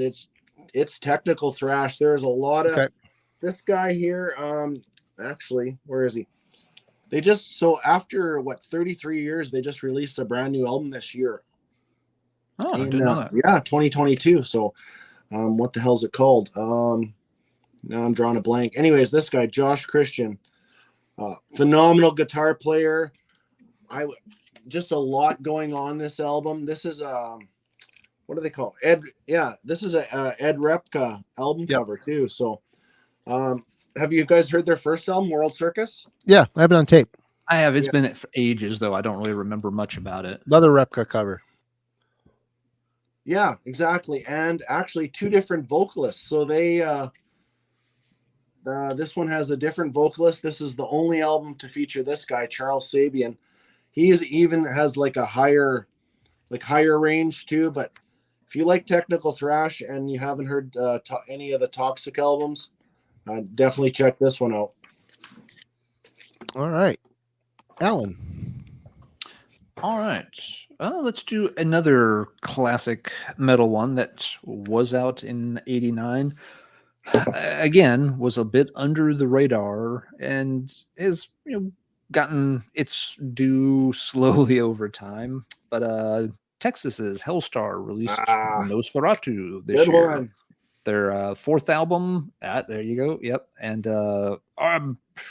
I think many folks would say the best, at least among their early albums. But all the early albums are very good, so you're starting to split hairs a little bit. And the first half of it is a story based on Bram Stoker's Dracula. Then the second half, the songs are just more individual songs, but really outstanding stuff. It's got a very unique sound for a US band in the 80s. They're playing a faster, more fluid style that's got a lot more in common maybe with European power metal as it came to be than what you would typically expect out of an 80s band. You've got James Rivera with vocals with a really high good range. You've got Larry on guitar, who's trained in multiple styles. Just excellent stuff. It was always kind of a shame the band never quite found their niche or their audience in the 80s. They ended up on a couple of different labels. They had a couple of lineup changes here and there. And they just never quite found their groove. They were also a little bit different even by the standards of a lot of the Texas bands. A lot of the Texas metal bands were either more earlier, more meat and potatoes kind of straightforward bands. And then later, a lot of them were, a bit on the heavier side of the spectrum, getting into, the heavier end of the thrash spectrum. And so Hellstar just didn't really fit into either of those camps. So, but they did, get signed to, some bigger labels, and they did get 4 albums out, which is a lot more than most of the bands from that scene did. So it's, a very cool band. They're still around. We've covered one of their newer albums on Metallurgy a while back, and still doing some quality stuff, even with, only James and Larry are left from the old days, but they've got some really strong talent. I forget the second guitarist's name now, but he's really, really good. Fits in with Larry's style really nicely. So there's some true metal gems out there from '89. They weren't getting a lot of attention in 1989, and you got to poke around for them a bit, but they are out there. Yeah. All right. Good choice. What did I do? Okay. I'm up. You are. All right. Let's go. New York City. God, I love this band. What a solid run of albums. Nuclear Assault, Handled with Care. Oh, yeah. Another thrash band that sounds like nobody else. And I forgot this was 89. Yep. I love the fact that they took a thrash metal route, but you can tell there's a little bit of hardcore mixed in here sometimes. They're just very New York sounding. They sound like they came off the streets and wrote incredible thrash. And this one, the production is starting to come together. They never had, Survive had good production, but this is even a little bit better. The songs are so solid. For 3 albums in, they're really, again, hitting their stride. They're writing some great stuff. There's a lineup shift after this, and it kind of sends the band into a bit of a tailspin. But I love this band. I love this record. I mean, what was the Critical Mass, I think, was the single? Yeah, the video with the follow the bouncing ball bouncing over the lyrics, and they're playing it in the oil field. Really great. I love how, back in the day, all the thrash bands talking about, the world's destruction due to toxic waste and this and that. It's kind of funny how it's all kind of come to fruition. But there are prophets, metal prophets from back in the day. And Nuclear Assault, absolute classic band. Love that record. Stands up to this day just as fine as all the rest of the stuff they put out. Good Darcy. All right. Here's a band that I actually just showed this one on a recent. I'm kind of going through a top 50 of my all-time favorite albums that kind of helped me with my metal journey. And this was the one that I finally got into this band, and they're from Canada. Yep. And this is the one that just really cemented that with these guys. I started getting into everything like Killing Technology, and now to this day I love albums like Roar or War and Pain is such a great album too. But this is the one that, and it was that Pink Floyd cover of that video on Much Music, Power Hour. Pepsi Power Hour. Yep. Yeah.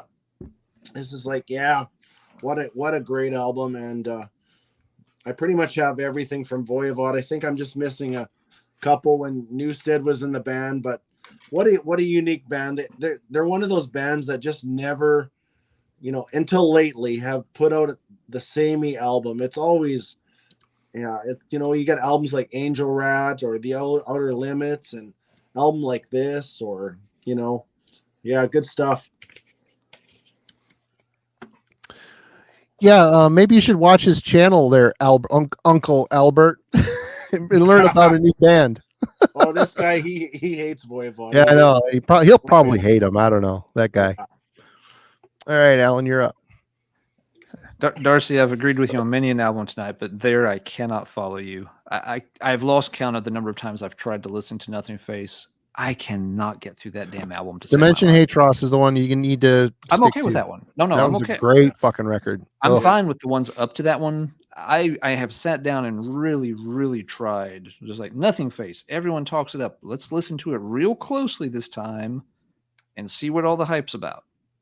And I get maybe 40% of the way through the album, and I'm just hitting the stop button, anger, just like, I do not want to listen to this anymore. It is not the album for me yet.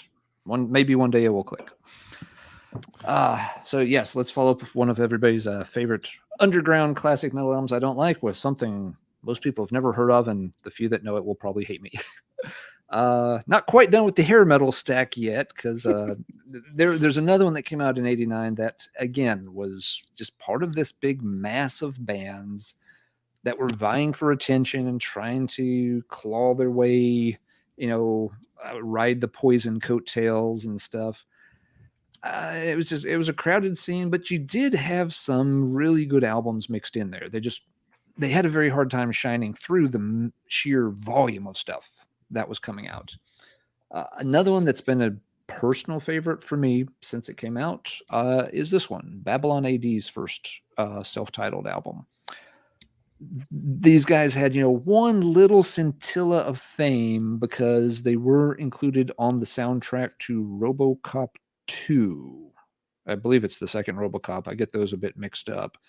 But yeah, they have a song called Kid Goes Wild on one of the RoboCop soundtracks. So yeah, they got a little exposure and stuff. They had an excellent vocalist named Derek Davis, really soulful, smooth delivery, really good songwriting.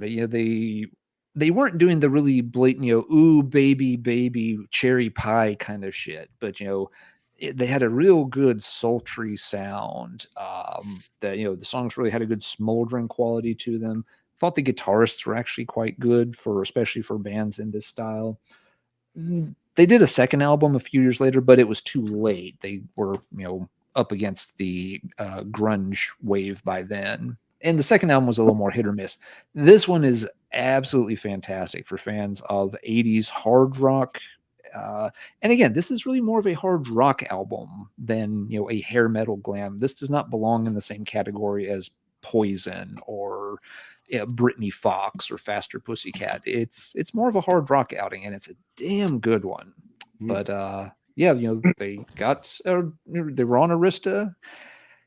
They got a little attention, but they quickly faded off. I think they did later on do more recordings with different lineups and stuff. I've never dug into it to check it out, but this is a gem for fans. If you like stuff more like House of Lords, from this period, then Babylon AD is a good one to check out as well.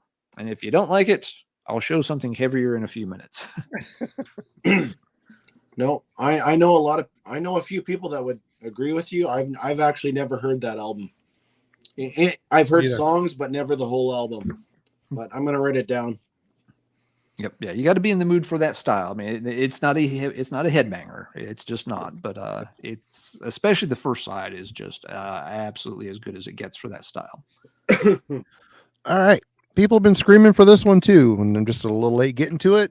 Sodom's Agent Orange. This album, man, I liked it a lot when it came out, but I love Persecution Mania. That's my favorite Sodom record. That and this live album. These are my two favorite. Mortal Way of Live and Persecution Mania are my two favorite Sodom releases. This is really good. I like it. You could tell, I don't know if it was a conscious decision to sound a little bit more like Tank. They might have even done a Tank cover on this, did they?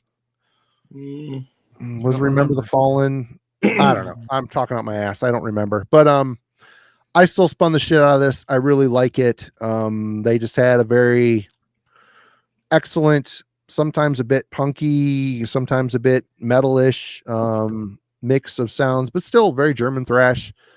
Tom Angel Ripper's vocals, of course, are just guttural, unintentionally guttural. It seems like this the way he talks, maybe. I don't know, but he's just got a really great accent, and the way he projects those vocals is awesome. I've always loved his vocals when he's being heavier with them. When he's kind of doing the punk shouting, it kind of loses me a bit, but I like this record a lot. I just think it's Sodom infused with Tank, the band, a little bit, but good stuff. I listened to it a lot when it came out. No, that's a great choice. And I was thinking about, accents in music, and Germany is my number one with the way the words are formed in the songs. Yep. I wish I could speak multiple languages, and I commend those people that can. But yeah, Germany, guys from Germany singing in English is my number one. I just love it. Agree. All right. Darcy, you're up. Okay. Let's, nothing's going to top this band's first album for me, but I followed them to this day. But this is Exodus, Fabulous Disaster. Fun record. Very fun. Yeah. No, this is, and as covers go, they picked Low Rider by War, which actually was in my dad's stack of 45. So I was like, fuck yeah, this is great. Like, I was like, what a great cover. Like, not really knowing that, it's kind of weird actually, but I think they were just, Exodus was way less processed back then, obviously. I'm not a big fan of their newest album. I think it's okay. It's a little long, but it's got that generic feel. But back then, I love this album. I got into Exodus actually on the song on the previous album, the song called Chemikill. And then this was my first. Oh, I love release. that. Yeah. Now we'll take them by their white collars and throw them in the waste. Yeah. Yep. Oh, such a good song. Yeah. Yeah. I love Chemikill, but this is great. I mean, the riffs on actually the title track, Fabulous Disaster, Toxic Waltz, take it or leave it, whatever. But Like Father, Like Son, Corruption, lots of political shit on here, but I love this album. It's a really technical record too. The riffing on it's really sharp and kind of twisted. It's very cool. Yeah. Gary Holt was, he was on point. And the thing of it is, this might be blasphemy, but I prefer him over Bailoff. I prefer Zetro over Bailoff vocally. They're similar. I think Zetro's got a lot more character. Always Rick wants to know who you pick, Darcy. But I would definitely pick. Which Exodus? Oh, Bailoff. I prefer Zetro for sure. But I mean, I like the Bailoff album, but I never listened to it. Ever. It's been ages. I listened to it a lot when I was younger, but yeah, I think I don't know. Pleasures of the Flesh and Fabulous Disaster, both really good records. Yeah. Anyway, Alan. All right. Let's get back to something a tad heavier than Babylon AD, maybe. As we've talked about, death metal was rearing its head in full force in '89. And one of the bands, this band was a little further along. They got out of the gate a little bit faster than a few other bands were. So they were actually on album number 3 in 1989. And they released a crusher. It's Bolt Thrower's War Master. Oh. Wait a minute. Hold on a second. I think Realm of Chaos came out in '89. Oh, did I grab the wrong one off the shelf? I might have. Here, okay. I got it. I'll show it for you. Okay. Sorry. Yep, I grabbed the wrong one. So yeah, they were on album number 2. I thought it was more of the album number 2s this year. But yeah, Realms of Chaos comes out and makes a big splash, not just because of the intensity of it, but they got the Games Workshop angle tied in. And that may seem, just kind of quaint or, a little gimmicky to folks today. That was a big fucking deal for Realms of Chaos because that brought in an entirely different audience to that band in particular. You know, I've known a lot of gaming folks. I've dabbled in different, RPGs and tabletops and stuff a little bit here and there. I've never gotten heavily into any of them, but when I talk to those folks, that's one of the bands and albums. When they find out I like heavy metal, they're just like, "Oh yeah, dude, you into Bolt Thrower? Fucking love Bolt Thrower." That album was getting advertised in the gaming magazines like White Dwarf, and people, yeah, that were playing Warhammer 40K and stuff. That would be the soundtrack to their campaigns was Realms of Chaos, and then War Master after that still had a very Warhammer vibe to it. And yeah, this is the sound, of heavy metal moving forward. We didn't know it at the time. Nobody knew that, a band like Bolt Thrower could become a legacy band that would inspire, a whole wave of old school death metal decades after the fact. But yeah, they're right there. They're getting the attention. That's there's no Anthrax album to talk about in '89. There's no Metallica or Megadeth albums to talk about. The heavy folks, they're looking at stuff like this.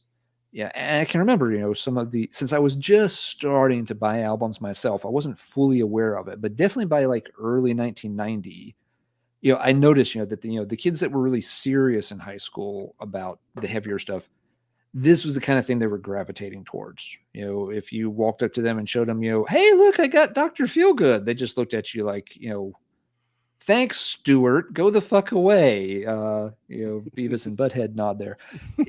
They were, Rust. It was Rust in Peace and Deicide and Bolt Thrower. They understood. That was where the real heavy stuff was at now. And those older genres that had been real popular, these kids, 2 or 3 years earlier, yes, they had Theater of Pain, Motley Crue patches on their jacket. And all of a sudden, 89 and 90, they've got new jackets with, DSI Legion patches and, Megadeth Rust in Peace patches and stuff. Time is quickly running out on the thrash and glam scene in 89, but they're still very popular at the time. They were the focus of things, but death metal was on the rise, and Bolt Thrower was a big part of that. I will say that this album, the first two in particular, you could tell. I mean, a lot of the UK grind scene came out of the punk and hardcore scene in England. These guys were obviously crust punks, and you can hear it in this stuff. The first two albums have a crust punk vibe to them still. Mm-hmm. Just really filthy and just crushing and a little out of tune. They're tuned so low, and probably the guitars aren't intonated correctly. And you hear that song World Eater on here. I fucking love that song. This sounds a little bit out of tune, and that just adds the fucking sound and presence of that song out in this album. They cleaned up a lot with War Master. Moving forward, they started to embrace more of just the death metal vibe, but there is, someone mentioned, there isn't a bad Bolt Thrower album, and this is an absolute classic for sure. Fully agree with you on that one. Yeah, and they really were the perfect soundtrack for the Games Workshop stuff coming out. If folks aren't familiar with the Warhammer universe, it's an extremely bleak science fiction, role-playing game. There is nothing good that happens to humanity in Warhammer 40K. It really, the whole slogan is, in the grim darkness of the far future, there is only war. And most of the times the humans are getting the shit kicked out of them. They hold their own, but I mean, the whole thing is basically mankind is on their last legs, and it's just, fuck it, we're going to see how many fucking aliens we can kill before the lights go out. And you couldn't ask for a much better soundtrack, to convey that than early Bolt Thrower. Right on. Good choice. Space Marines rule. Well, this one, if you look at Germany, Germany has a big four of thrash as well. And Creator put out a record that year. Sodom put out a record that year. Destruction sort of put out an album that year. Live Without Sense. I spun the shit out of this when it came out. I love Destruction, and this was in constant rotation for me in 89. Is this a soundtrack of that year for me? No, but I listened to it a lot. A lot of classics. This covers, the first three albums, and it was recorded during the their tour, I think, of the US with the Cro-Mags, where there was so much violence in the crowd between punks and metalheads. But Great. I don't know how much overdubbing happened on this. I would imagine there was a bit, but it's a good sounding live album, captures them in their sort of clean sounding weirdness. I love it. Great stuff. Spun it a lot in 1989. Yeah. Cool. All right. All right, Darcy, you are back. All right. We're going to stick with some Germany. But I'm going to throw a band in there that I honestly didn't know back in the day, but has become one of my favorite bands from Germany. But this is Rage. This is the original cover that was, was intended. Yep. For, sorry, my throat's killing me. So I apologize. Sorry, Anyway, sorry, Darcy. Make you go through this. No, I'm good. Don't worry. Secrets in a Weird World. Absolutely love this album. This and I think Perfect Man oh man, I just love those albums. Or Missing Classic. Link. Trap. This Trap. is one. Trap's a great album too. Great album. But like I said, I didn't know this back in the day, but this is just one of those albums that I'm just grateful that people let me know about, because this is such a great band, still going. They're probably So on their prolific. 28th album by now. Well, they just put out an EP. They just put out a EP after their 25th album or Yeah. 26th album. I don't know. So, and if anybody's interested, this is getting a reissue on vinyl in November by SPV Steamhammer. So Nice. if you want this cover, the one that was intended, anybody out there is probably used to this picture. Yep. That was the cover. Yep. Yeah, and that wasn't even a band decision. That was like they didn't even know that was their frickin' album cover when it came out. They were just like, what the fuck happened? And but yeah, this is a much better album cover. Yeah. Well, this was a band, they didn't even know Rage was the name of their band when their first album came out. Yeah, what were they? Yeah. Like, Violent Rage or something? Rage of Chains, maybe? Yeah. Yeah, there was a couple more words attached to it. And the label had just decided, we don't need these extra 2 words. call them Rage. It's got a little punchier to it. Yeah. Great album. It's funny. In the long run, he might have done them a favor, but boy, talk about the dickiest of dick moves. Yeah. Yep. Old Walter Bach. What a cock. Anyway. Ellen. I have to say it. Walter Cock. Okay. Let's see. I got one more traditional kind of power metal-y one here. This album got no attention in 1989. Nobody knew this album existed in 1989. A lot of people probably still don't know it exists, but you had some power metal starting to crop up in Brazil. That's a good album. You turned me on to that one. It's really good. Viper's Theater of Fate. And yes, it's a really, really cool one. It's the band's second album. Their first one was a little more straightforward traditional metal. Still not bad at all. Somebody, S&T Young showed the first one, Soldiers of Sunrise, on one of his videos. Probably been a couple of months ago. But yeah, it's still a cool album. On this one, they start to embrace something that sounds a lot more like the kind of symphonic power metal that would become really popular in the 1990s. And here's a band in Brazil beating a lot of those bands to the punch in 1989, which is kind of crazy. The mastermind behind that direction for the band was Andre Matos, who didn't last much longer after this. The rest of the lineup wasn't so keen on going down that path. So Matos left Viper and founded Angra, who went on, to be a pretty big name in power metal circles. Yep. And Viper went back to playing more straightforward, just 4/4, bang your head heavy metal. They did some good stuff. The Evolution album they did after this one that does not feature Matos on vocals is a really, really good album. But yeah, this one, it could have used a better production. You got to remember, this is a power metal band trying to get an album recorded in Brazil in 1989. That could only be slightly more difficult, than, a 14-year-old Alan, trying to get Debbie to dance with him at, the high school dance, in 1989.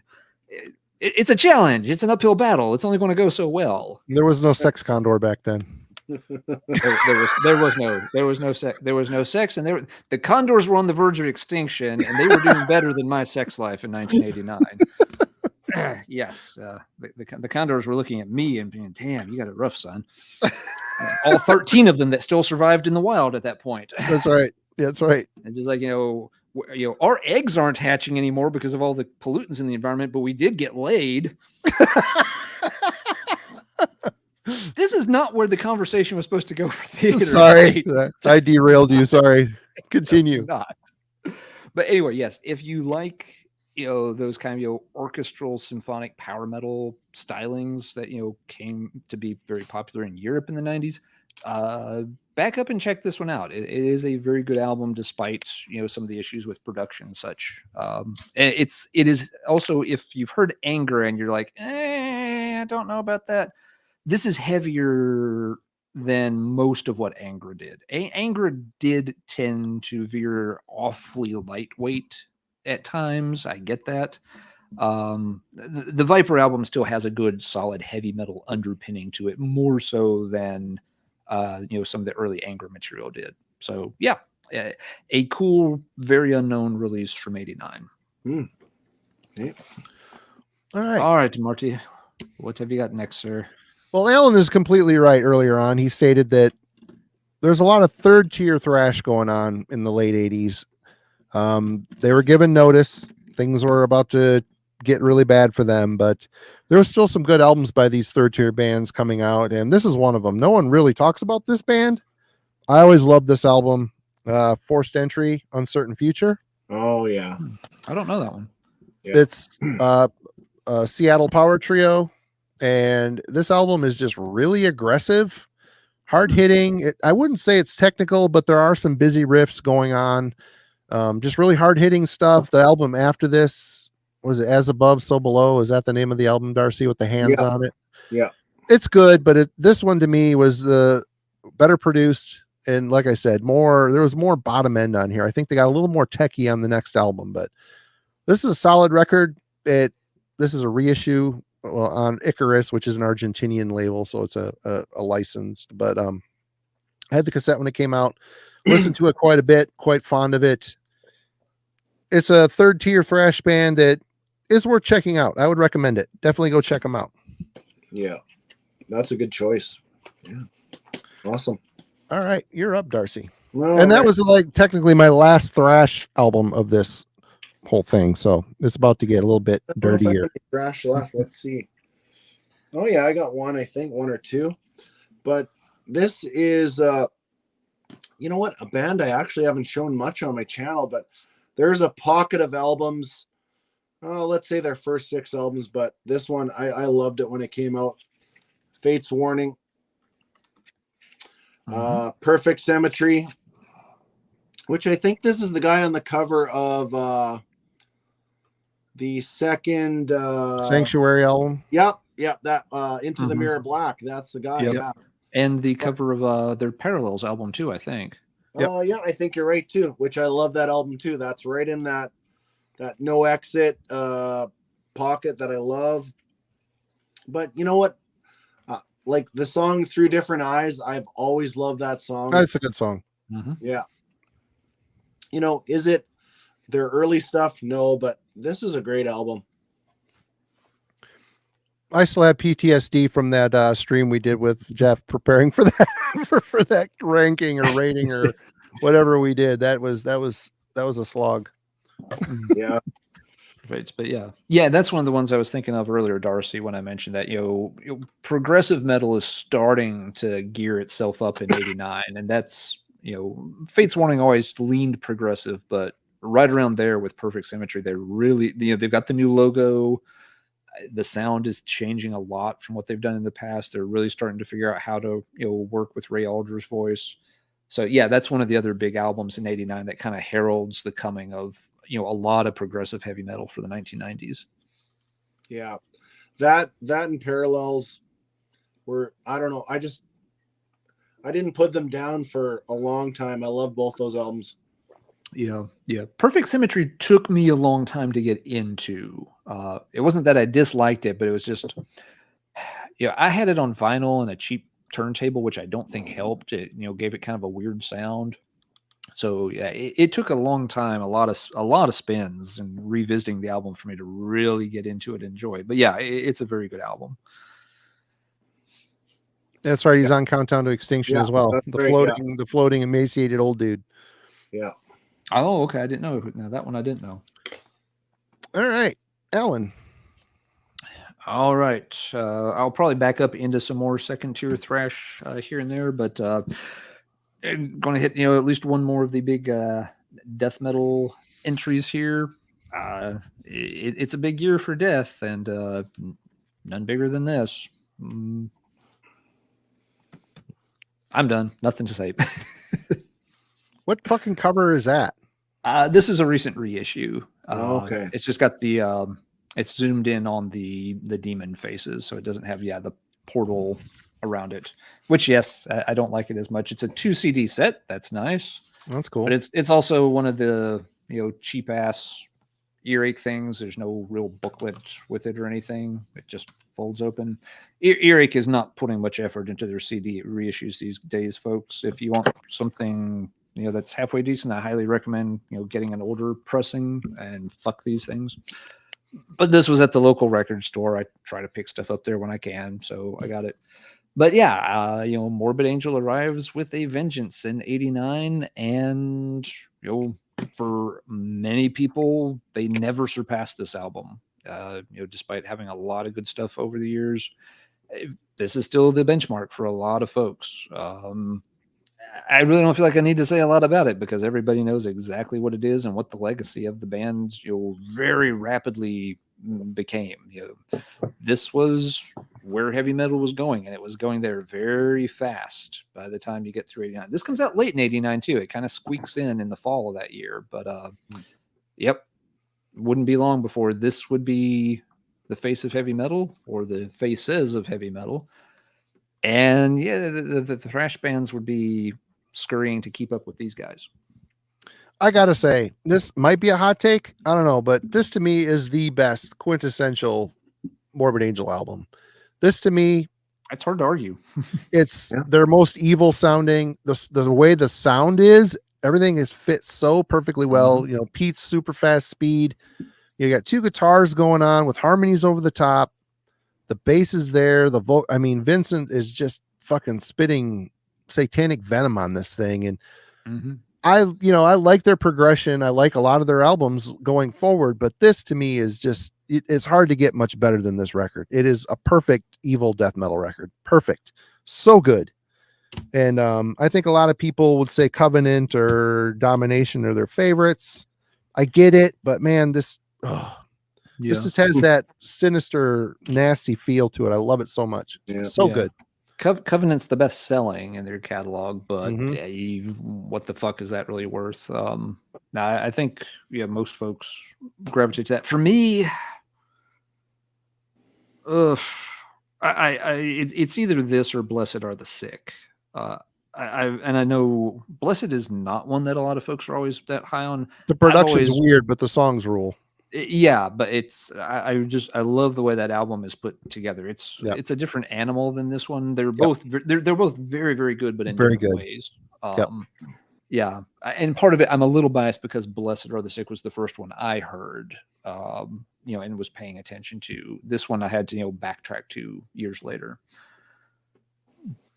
But sorry if I'm stealing some of the bigger death metal titles, but I know there's plenty of others to go around. So Marty, what you got next? Well, we talked about the changing of the guard from thrash to death metal, and I see this as a big linchpin in that transition, and it's the Ultimate Revenge 2 album and video. This thing here, I'm amazed it still plays. I spun it so many fucking times. Look at the lineup on this. Who's the odd man out? Eeny, meeny, miny. Yeah, it's I was a fan of Death before this, but seeing them live, this would be my first time seeing the band live. Not that I'm there in the show watching them, but actually seeing them perform. Blown away. But I bought this mainly for Forbidden and Dark Angel. I knew of Death. I like Death. I bought it for that as well. Faith or Fear always struck me as a third tier kind of lame thrash band. I know some people like them. Their Punishment Area album is pretty average album. After that, I know they put out, I think they got back together even. I have not heard it. I've seen people show it. I think Scott Waters has shown it, said good things about it. But this is a great performance. I love Forbidden, and they crush on this thing. Russ's vocals sound amazing. Dark Angel were absolutely ferocious on here. Great live set. Raven, you know what? Say what you want about Raven. They're a great band. They put out 2 real stinker albums in their Atlantic Records days. Yeah. But their early shit's amazing. I mean, that's new wave of British heavy metal. It's classified as that. They're often overlooked, I think, which is sad. And they're still going. They're still playing clubs. They just did a US tour. Yep. And they're supposedly still really good live. They're Folks still always report great. back that they just kill it. They're a lot of fun to watch. Yeah, They're the headliners. They're the headliners on this show, and they could not be more of a fish out of water than you can imagine here. It's just insane, but great video. This is a obvious times are changing. You got a death metal band on here with Thrash, and then Raven. It's times are changing. Yep. All right, Darcy. All right, let's go with big change for a band that I love back in '89. You guys probably know I'm a huge Udo Dirksnyder fan, but Accept came out with an album that I stand by. I don't think it's not a bad album. It is. It's not terrible. It's not amazing, but it's not terrible. It's pretty solid. It gets shit on all the time, but there's some that classic Wolf Hoffman guitar sound is still on here. Yep. And if you take some of the speedier songs, like if you want a great Accept song with David Reese on vocals, check out the song Hellhammer. Awesome. Generation Clash, good song. I actually like that version better. They redid it years later with Udo on vocals, but the original still sounds better to me. Yeah, it's just not as bad as people make it out to be, but it didn't do well. Obviously, it was the only album with David on vocals, and 3-4 it had a slight glam vibe to it, I thought, at times. There is a couple songs on here, but overall it's there's some really, I don't know, just classic Wolf Hoffman guitar riffs on there, and the the typical kind of German backing vocals on Accept albums. It's all there, but yeah, not a class. It's not Restless and Wild, put it that way. But I do love it. Yep. Yeah. Darcy, how do the sort of post Udo stuff, how does it stack up against maybe the last few Udo albums? I know the catalog up until he leaves, but I don't know anything about it after that, and I've been wondering if I should start poking around in that. People are showing a lot of recent in the VC metal community. There's been a lot of old timers showing Accept and saying how good it is. I haven't heard any of it, though. Are you talking like the latest stuff, the latest 5 albums with no, more like what they did soon after he left. Right on. Well, they only did this album with a different vocalist. Then Udo came back in '93. Oh, I was thinking there was at least 1 or 2 others in there. Nope, this is the only album with a different vocalist up until this point. But you're right, Marty. Though, like the latest stuff from Accept is yeah. If you haven't heard like Blood of the Nations, try that one. Great album with Mark Tenillo on vocals from ex TT Quick. Oh, okay. Yep. Yeah. Cool. All right, Alan. All right. So yes, speaking of, well, actually, we weren't speaking of second tier thrash, but we've been working that field a bit tonight. I've shown this one before, and it very much fits the definition. Dead On, out of New Jersey. Never heard that album. I've always never heard it. I've always had. It's got a lot of warning signs about it. I don't know. It does, and I can't, in the best of faith, really recommend it. Don't run out and spend money on it necessarily. This is the kind of thing, if you find it for like $3 in the used bin, that's the time to take the chance on it. It is very much second tier thrash, and it's actually I guess you might want to call it power thrash. It's not. It's the riffs and stuff are relatively simple and straightforward. It's not. A buzzsaw flurry of riffing fury or anything like that. But it's got its charm. I have a soft spot for it. Their one little claim to fame was they were featured on the Wes Craven's Shocker soundtrack that I talked about in way too much detail in a video. You did. You went through that fucker real solid. I took that motherfucker apart. For some reason that night, I'm thinking, what do I want to make a video about? And I'm like looking at the shelf. I'm just like, I want to talk about that album and a whole lot. And so I did. But yeah. Again, it's a pet album. I just happen to like it quite a bit myself. There has been a reissue of it, so it's on Dive Bomb Records, so you can get it really easy. Yeah, it's actually like a 2 CD set, I think. Every time I order something from Matt, it's always in my cart, and I always take it out at the last second because I'm just like, I shouldn't do that. I've got this. Do I really need do I really need a whole disc worth of demos and outtakes or something? Maybe not, but sooner or later it's going to happen. Wade enjoyed the Shocker deep dive. We're just going to put that out there. Awesome. Thanks, Wade. Yep. I'm glad you did. Some other folks did too. It had some really nice feedback, even though it was, sort of an unusual choice to go deep on. But anyway, kind of a very simple power thrash type band. They're not going to win awards for writing the best riffs or the best lyrics or anything else, but I just kind of dig their vibe. If there's a standout, it's the vocalist. His name was Mike Raptis, and he just has this weird kind of spitting delivery where he really, focuses on the P's and the S's. And it just kind of, it gives it like this nasty little punctuation. It gives it a little bit of like a snotty attitude. Maybe there's a little bit of a little Bobby Blitz influence there for some East Coast thrash metal adulation from the guys. If nothing else, though, I pulled it because it's a good example of what we're talking about. There's a lot of this stuff on the thrash metal scene in 1989. Stuff that, they have their fans, but they're late to the party. They're not going to catch on. This is not the future of heavy metal in 1989. It's there and people enjoyed it like myself, but it wasn't going to last much longer. But it's my album. Got to show it. It's fun. Right All right, Marty. Show us something better than Dead On.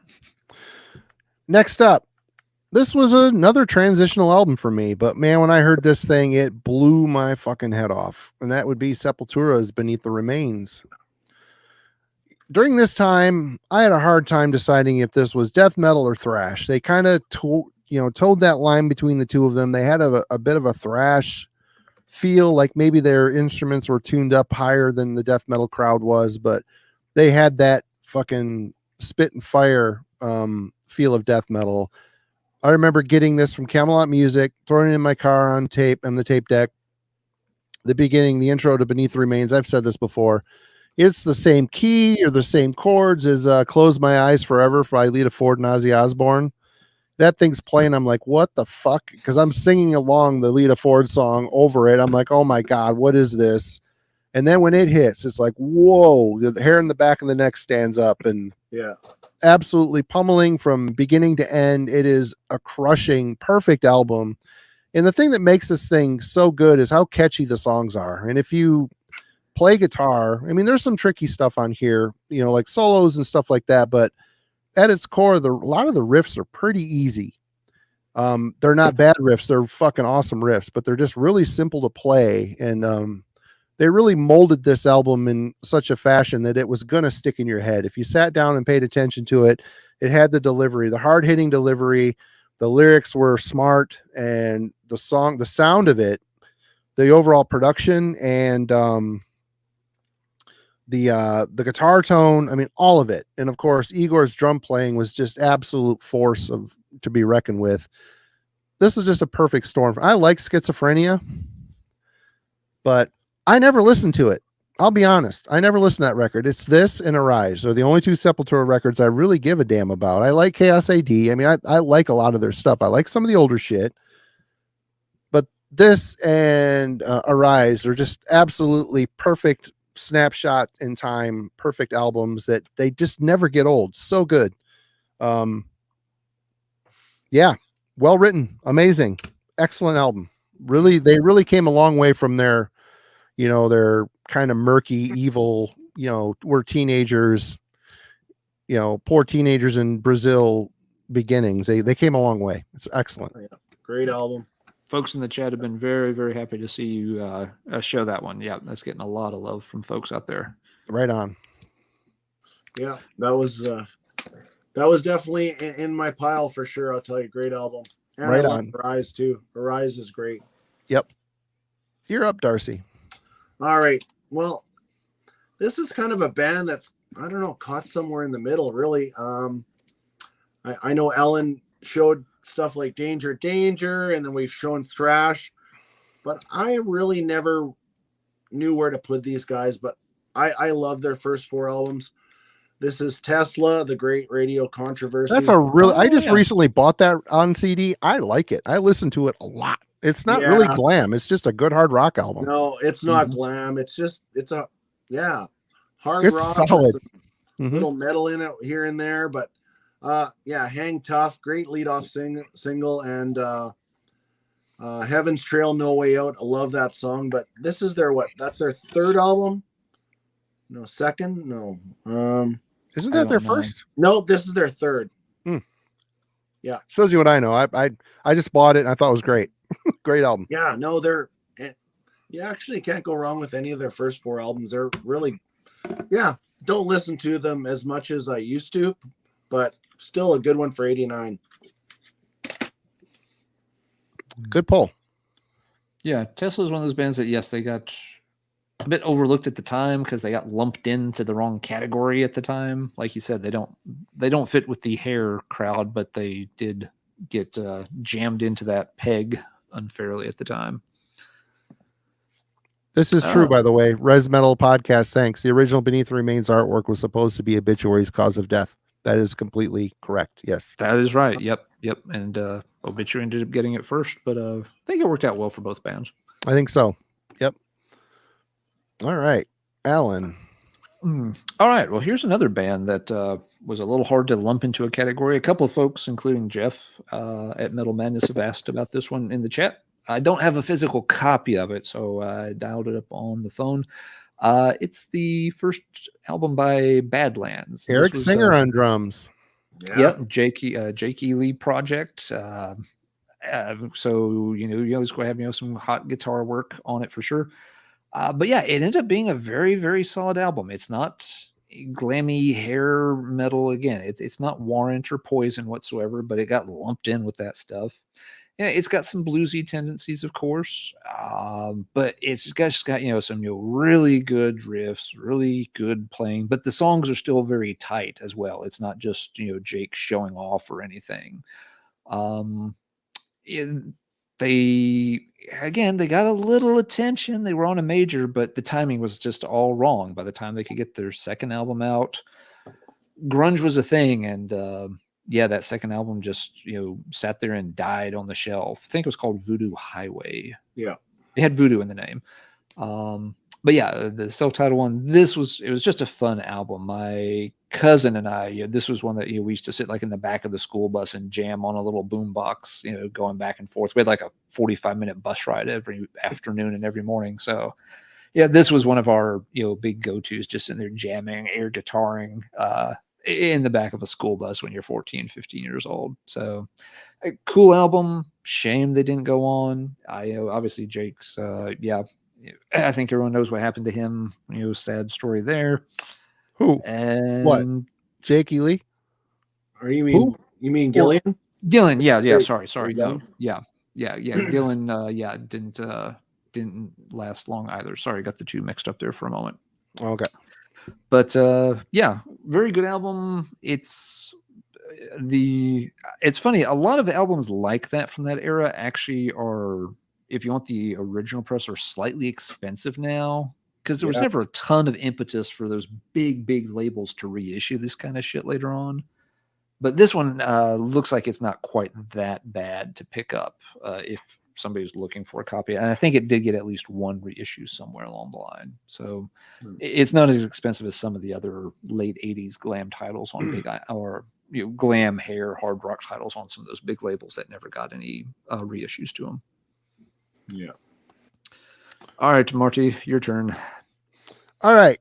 Well, I wanted to get a grind album on here, and Repulsion's Horrified is documented as being a 1989 release, but I had considered that album came out before on a different label sooner, I think. So I didn't pick it, but I did pick this Terrorizer World Downfall. This is quite possibly my favorite grind album of all time. This thing is a classic. It's so well produced. Again, it's got the Morbid Angel Altars of Madness treatment. It just sounds so well put together. Pete is blasting his ass off. Jesse's riffs are so thick and very urgent feeling and catchy. And for those who don't know, you got Oscar on vocals, Jesse Pintado, I can't remember his last name exactly. On guitar, he went on to be a Napalm. Pete Sandoval on drums, and Dave Vincent apparently played bass on this. I don't know if that's true or not, but there's pictures of him doing something. So apparently he did, but recorded by Scott Burns. This is just an absolute victory from start to finish. It just completely levels you from start to finish. I love it so much. The songs are written in such a way they don't ever get tiring. I mean, a lot of grind stuff. You listen to the first couple Napalm records like Scum and From Enslavement to Obliteration. I completely respect what those albums did, but they've always been hard for me to listen to. The songs aren't there yet. It's just more of an attack. It's more attack than actual content for me. I like the sound. I like the feel. I like the crustiness of it. I just never really loved the songs. They got much better as they went, but this here right out of the gate, absolute force, great songwriting, great production, absolutely perfect record. Love it. Yeah, awesome. It's a very good. It's not something I listen to very often, but it's really, really good in that style. It is. Yeah. All right, Darcy. We're killing his throat, everybody. He's hanging in there. He's hanging in there like a trooper. I'm doing fine. Yeah, kind of to the opposite end of the spectrum, but living in Canada, I pretty much followed every release from this band, and not their most popular one, but I loved it. It came at the right time in my life. But Rush, Presto. Oh. There might be a few Rush fans in the room, but I don't know. Every time I show Rush, there's these hardcore Rush fans, and then there's people that no, I'm good, but whatever. Still a good album from '89. Yeah, check out. You might have heard "Show Don't Tell" that video, but there's some really good songs on here. Not super keyboard heavy, but still kind of in that vein of the Rush '80s, about 10-year span. But yeah, I always loved this album. I picked it up right when it came out and loved it to this day. Yeah, I don't know that era of Rush, so can't say. Yeah, a lot of people have stepped off the Rush train, or they only listen to a few select albums. But all right, Aaron. I don't know. I was reading chat. Sorry. Marty's awake. Yeah, another definition of second tier thrash that's coming out in '89 is Tennessee's Intruder. You showed this band so much, and I've yet to check them out. I saw them in the bargain bin, but I never pulled the trigger on them on the tape. I don't know why. Yeah, and I mean, no, it's understandable. I mean, it's a pet album for me. It's not the greatest thing ever recorded. I can't encourage anyone to go out and spend lots of money ordering Intruder right away. It's more of a typical thrash album than Dead On was. Again, Dead On, is a little different. This really is the definition of second tier thrash. They're doing all the thrash things they should. They sound pretty good. I like their vocalist. But yeah, their second wave. This is their second album. The first they did for Metal Blade. it's just one of those random things I saw at the record store one day, knew nothing. It was a blind buy. Just like, it's a cool cover, it's a cool name. It's on Metal Blade. Back then, that's really all I needed to know.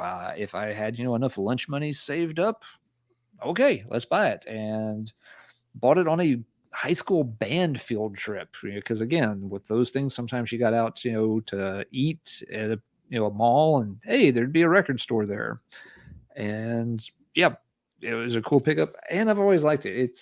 There's nothing wrong with it. I don't mean to sell it short. It is a very good thrash album, but there's a ceiling to how good these bands are going to get. It's not Rust in Peace. It's not Years of Decay. It's not going to be on that level.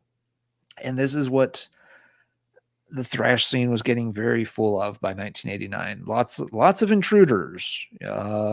Fewer Rain and Bloods. Fewer Legacies. Those albums we're getting fewer and further apart, and everything's getting clogged up with higher forms of killing. But nevertheless, it is a good album. If you're looking for a little deeper thrash title, yeah, if it's something you're not familiar with, but you want to find another old thrash band that is worth hearing if you can get it for the right price, Intruder's a good one. I do dig them. What's Aaron got to say here? What Alan just described was me buying a Wehrmacht record in Kalamazoo. This was me buying a thrash album, I think in West Virginia in 1989. I think that's where that band trip was at. It feels like it was up there around Bluefield, West Virginia, probably. But hey, it was on the shelf, and I had skipped lunch enough days that week that I could buy it. All right. We beat around the bush long enough, but we need to talk about this monument of death grind. Oh my God, this album, I look at it and I get excited. So good. Symphonies of Sickness. Yep. Waiting to happen. God, this album. I remember a friend of mine, Scott, was getting into this stuff a little bit. He was always on the cusp of it here in town, and I would always hear what he'd buy. I'm like, oh, I don't like that. I don't like the vocals. But then a month later, I'm buying it and devouring it. My first Carcass tape was Recaputrefaction, which is a shit mess, an absolute mess of an album. This I got, and first listen, it's hard to process. I couldn't wrap my head around the tones, the tuning, any of it, the vocals. I didn't dislike it. I couldn't get it. But man, when this thing, after 3 or 4 listens, the veil is ripped back and you get accustomed to all the sound and what's coming at you in this early era. What a fucking awesome album. Some of the best riffs ever written on this thing. I absolutely love the dueling vocals between Jeff Walker's gristled tone and Bill Steer's pitch shifted lows. I absolutely love it, man. This band inspired a whole subgenre, that gore grind or whatever they call it. There's just a legion of bands that are trying to be as good as this, and none of them ever quite get there. They're good, but they never quite get there. This album, every single song on this is perfect. It's so good. The lyrics are, snarky, sardonic, medical texts ripped around in Jeff Walker's, weird little humor take on it. Always loved the cover artwork. I thought it was really clever. Comparing human meat to animal meat. Mm-hmm. They're a band with a message, and they did some very gnarly, gross stuff. And the riffs are so sinister and perfect. And I love how evil that dual vocal tone on here. And this and Necroticism are my 2 favorite Carcass albums. This might be my first. Necroticism is such a close second. This, I could still put this on and want to hear it 5 times in a row. It's just that classic. The songs are so solid. They stand the test of time. Cheers to them. This is fucking amazing. So good. One of the best things to come out of England. Awesome. I do believe you reaped Necroticism in favor of Symphonies once upon a... I know. It was a tough call because they're both so fucking good. It's so good. Yep. But, all right. Darcy. All right. I'll be straight up honest on this one. I discovered it late, but UK thrash, 2 great albums, but this is Zentrix, Shattered Existence. I fell in love with this album as soon as I heard it. The second album's good, but I forget what the hell it's called again. But this is a great album. If you haven't heard it, like I said, I was late to the party, but I will, anything 80s or early 90s thrash, I'm going to check out, and I'm glad I checked this one out for sure. I chuckled when you showed that, Darcy, because that is a band I still need to visit, because I own one Zentrix album, and it is a cassette single of the Ghostbusters cover they did. Oh shit, you got that? It is the most shitty garbage I've ever heard in my life. It's so bad. I'm like, this band is absolute dog shit.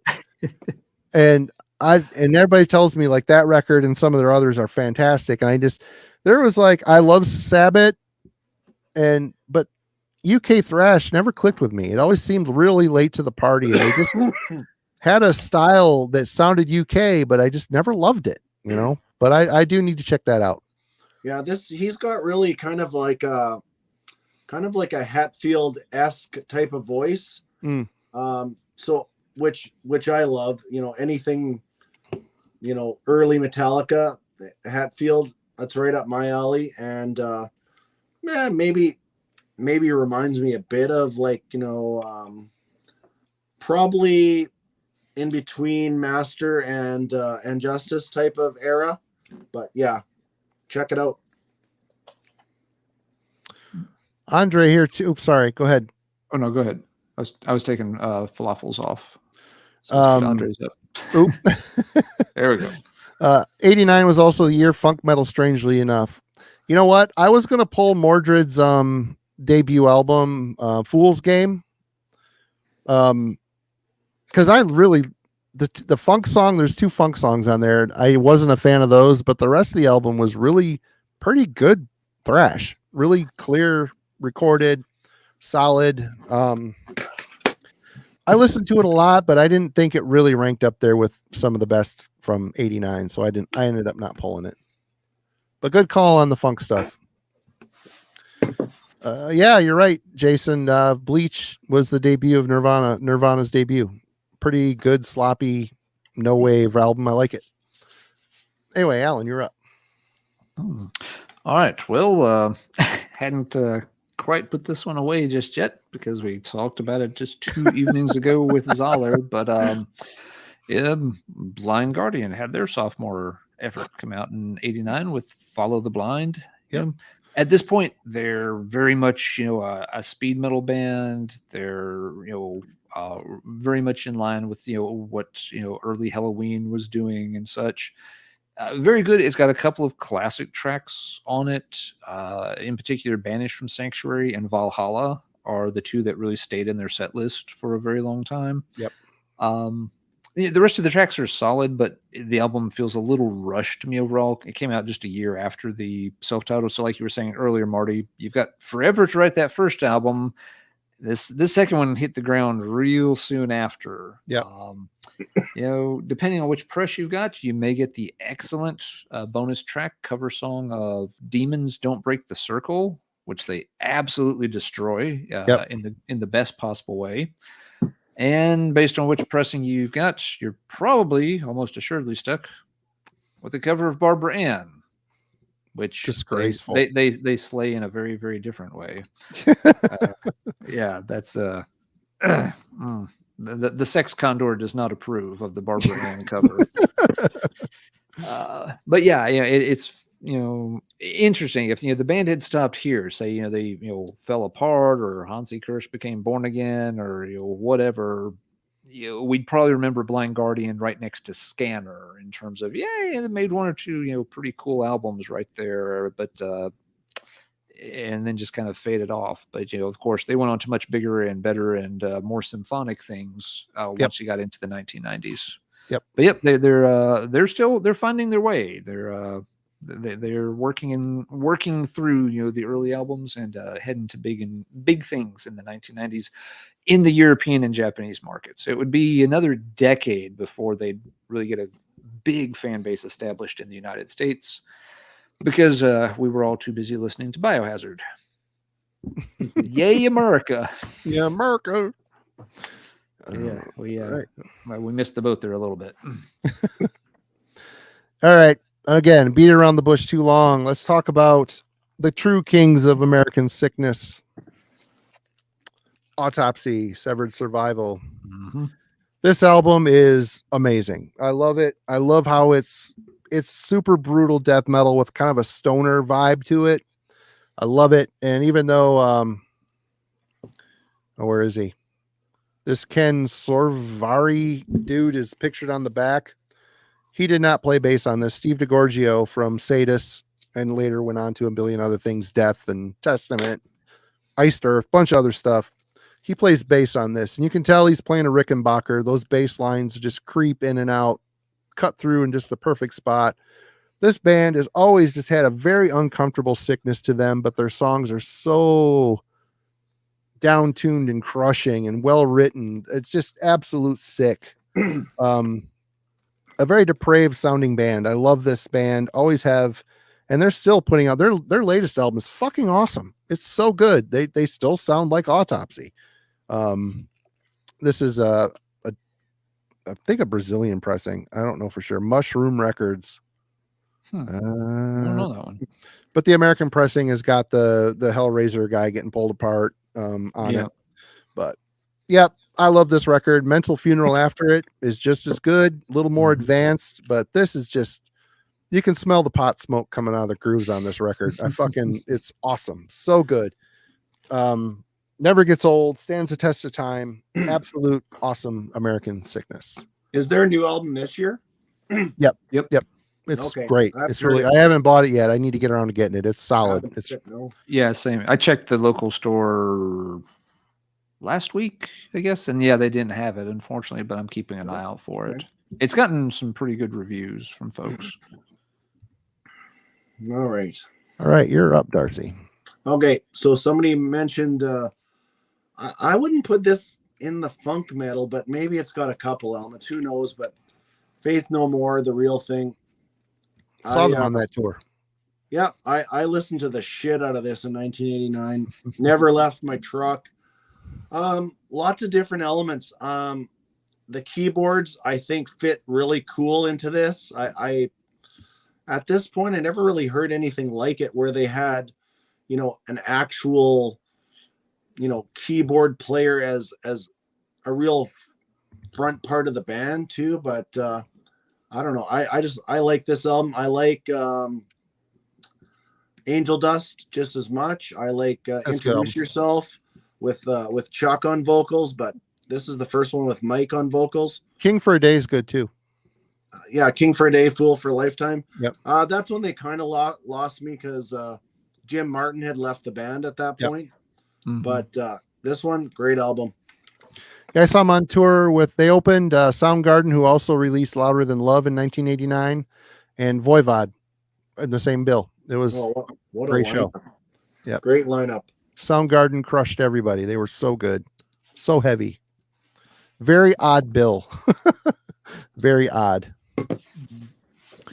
You're up. Yeah. That I think that Faith No More album was a big deal that year. There was all the controversy over the exploding fish in the video, and it's just like, oh, for God's sake, people, do you not understand how editing works? All these people were up in arms because they thought they blew up the poor goldfish. Yep. Yeah, it was a cool album. Yeah, and a cool album. I always thought Jim Martin looked really cool in that video, was shredding away on his solo. Oh yeah. Yeah. All right. Going back a little bit more towards the hard rock hair direction here. A band I've talked about before, but I've never shown this particular album because we've not covered 1989 before. But Germany's Bonfire came back around for album number 3 called Point Blank. Oh, okay. Very dark cover, but an absolute banger of an album for this style. Bonfire were on RCA for a while. They tried to get them kind of pushed and billed as the next Scorpions, which always felt a little bit wrong. Bonfire's vocalist had a very American voice. He didn't have the highly the strongly accented voice that Klaus has in Scorpions lineup at all, which makes him feel very different. But excellent album. Their previous 2 had been really good. This one took me a long time to track down. It didn't get a release in the US to my knowledge. So yeah, I looked for it. I knew they had this album had come out. I had seen it mentioned in the pages of some random grocery store heavy metal magazine. It was basically one of those Metal Edge kind of things with Sebastian Bach or Janie Lane on the cover. But they had a blurb about Bonfire, and I knew the band. This is another one of these Shocker soundtrack alumni, and I had tracked down the other albums.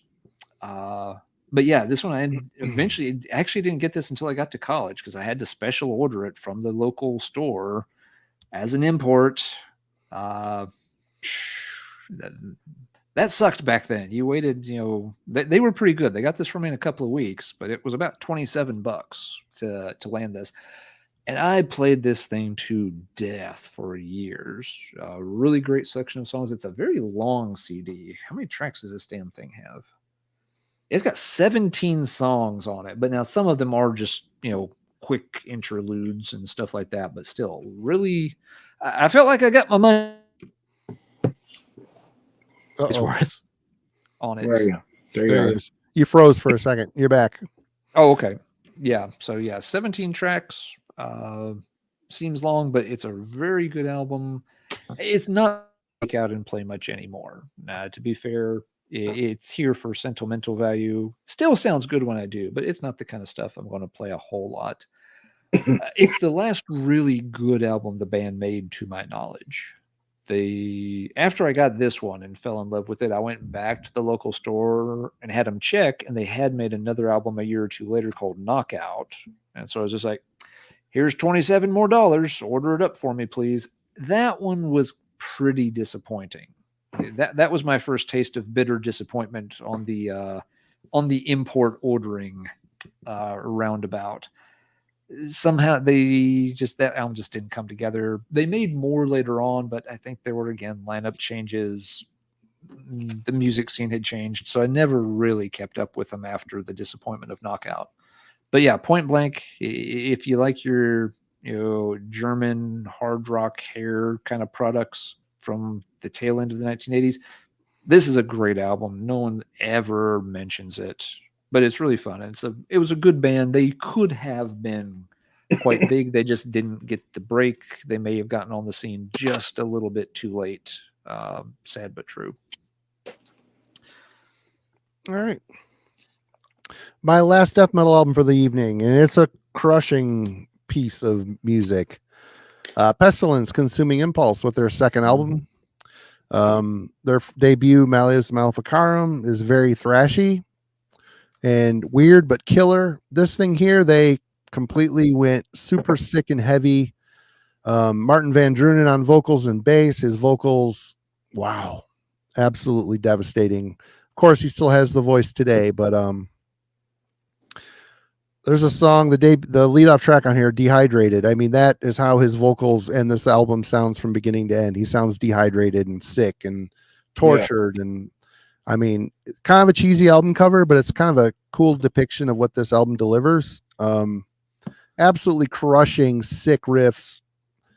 I mean, here you go. There is a difference between the old school and the new school. The new school, the new school, what is it? NSDM, OSDM, old school death metal resurgence type thing. They get the feel and the sound right, but they just don't get the riffs.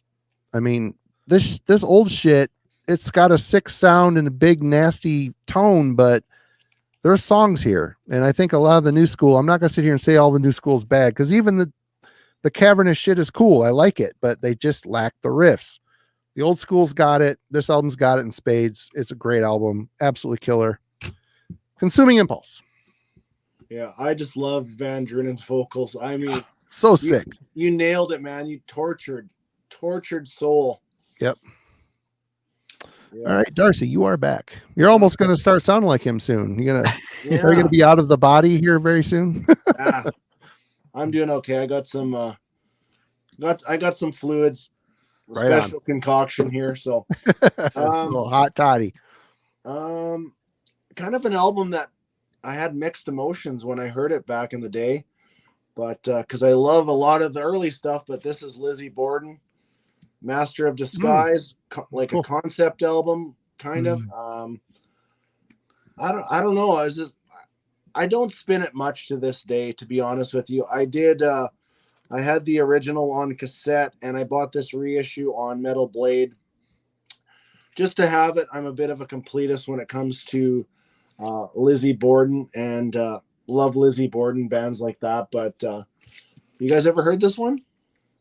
I don't think I have heard that one by him. Visual Lies is where I got off the Lizzie train. Yeah, I know you're not a big fan of that one, right? So yeah, you jumped off there. This is Leading up to that album though is killer. I love the EP and the 2 full lengths are great. Love You to Pieces and Menace to Society are awesome. Yeah, I don't know. Anybody out there in the comments are Lizzie Borden fans and heard this one? But yeah, it was definitely different for it's not the early stuff, put it that way. Okay, Alan. All right. We've shown a couple of albums that are kind of going in a progressive direction with Fate's Warning and Sabotage. There's one other big one that makes their debut in '89. It made some waves, but it was nothing compared to what was going to come a few years later. We're talking about Dream Theater, When Dream and Day Unite. He's too sexy for his shirt. Right, Marty said. Looks like Prince, that guy. He's going to party like it's 1989, and there, Darcy. Yeah. But, decent album. It's I like the first few Dream Theater albums. After that, I lose interest in what they're doing. But early on, they were still writing very good songs, showing off their progressive chops, and for most people, Images and Words is the point of entry that really introduces them to the band and to progressive metal in the 1990s moving forward. But this technically came first, and it's still a very good album. It's got a lot of nice tracks on it. There's Fortune and Lies is on here. So yeah, Mike Portney and guys, technically they are an 80s band. They also had, the Majesty material they had recorded before switching names to the more, and it's a good thing they did. Dream Theater is a much more unique and better name for them. And yeah, progressive metal is not really quite there yet, but it's starting to come together. Some of these genres weren't quite there this early. Folks were asking a few minutes ago about potential black metal releases from '89, and yeah, somebody mentioned Sarcophago, but that's another genre that's a little there's one or two here and there, I guess you can find, but that one's still a few years off as well. And a lot of the progressive metal wasn't quite there yet either. But yeah, wanted to make sure Dream Theater did get their mention tonight. A lot of people pulling up some cool stuff on here. Macabre Gloom. I didn't realize that came out in '89. Yeah. Yet Loudness, Soldiers of Fortune came out. Absolutely. Yeah. I'm going to steer my little ship here into more of an amalgamation of styles. We got electronic and metal kind of coming together on these next two for me. Godflesh Street Cleaner. Somebody was asking for that earlier. This I really prefer their debut, the self-titled debut. I think the songs are better here. The good songs on here are awesome, like Christ Bait Rising, like Rats. There's some great shit on here. Head Dirt, Locust Furnace.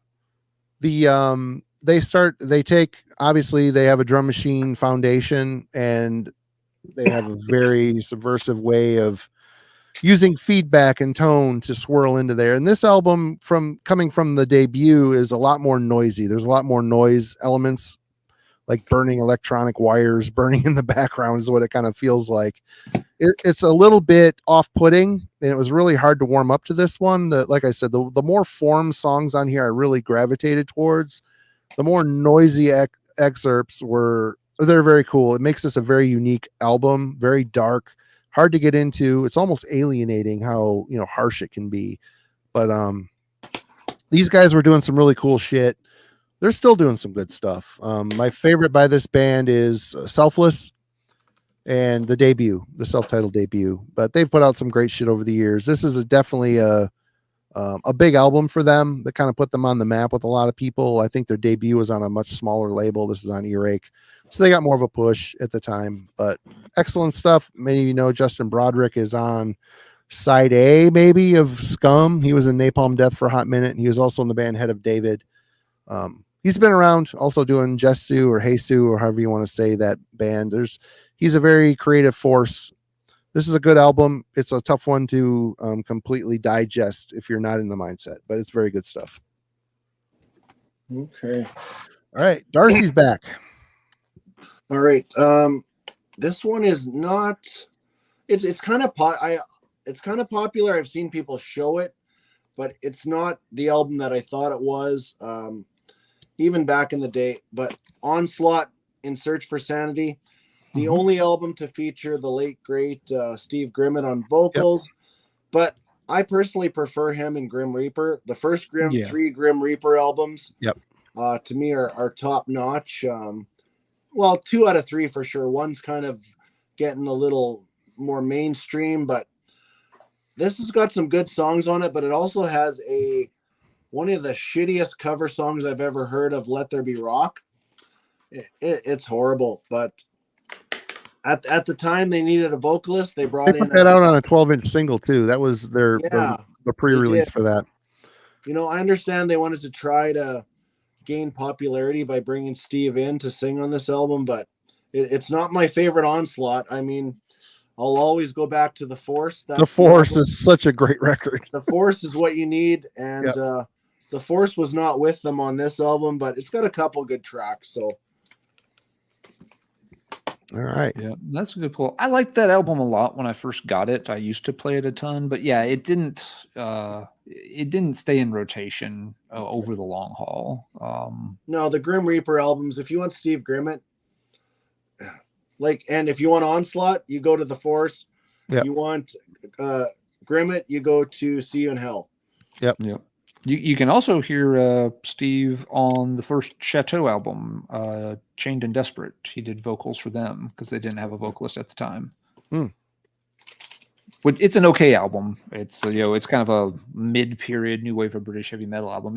Chateau did better albums later on, but yeah, Steve was featured on that one. If folks for the Grimmett completists out there. All right, Alan.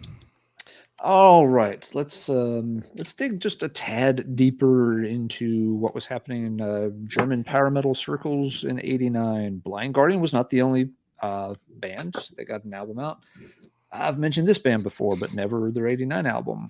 Attack, Destinies of War is a title from '89. This version is it's an older pressing, but it's still a reissue pressing. Some versions, I guess, have this cover with fire, pretty. But yeah, the inside booklet has this version, which I think this is the original cover art, but I might have them backwards. I don't know. Attack's stuff has always been hard to come by. The band was a brainchild. I believe the fellow's name was Ricky Van Drunen, something like that. Van Doren.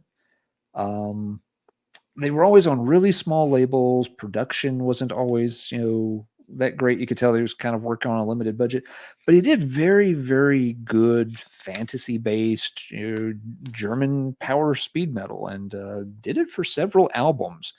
They just never really got on the radar for all those different reasons. I don't even remember where this one falls in their discography. I have trouble splicing theirs together because I've got a few of them. A couple of them I don't. Let's see. Destinies of War was their 1, 2, 3. Their 3rd out of 5. So right in the middle of their run. Is it the best German power metal band to ever exist? No. But is it a good overlooked one? Yes. If you like stuff like early Blind Guardian, Scanner, it's not quite on those levels. Maybe these guys, it's a little bit more of the galloping fantasy tropes than what you get with the Blind Guardians and Scanners of the world. But yeah, if you want a little bit more of that, heavy metal gallop to it, a little bit more of the, the sword and shield and steel kind of thing. A lot of the Attack records are quite good. You just have to dig them up. But they had a nice catalog, and they did get one out in '89. I might be wrong, Alan, but I think High Roller might have a couple of their albums. Has High Roller gotten into the Attack I discography? I think so, unless I'm mixed up with the. Is there a band Attacker? There is an Attacker that's a U.S. band. Yeah.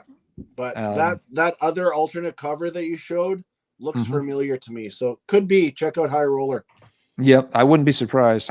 High Roller within the past few years actually, unearthed, new wave of British heavy metal band called Shock Treatment that nobody in the Western Hemisphere has pretty much ever heard of. If they're reissuing Shock Treatment, High Roller basically has the rights to everything ever released or recorded at this point. Yeah.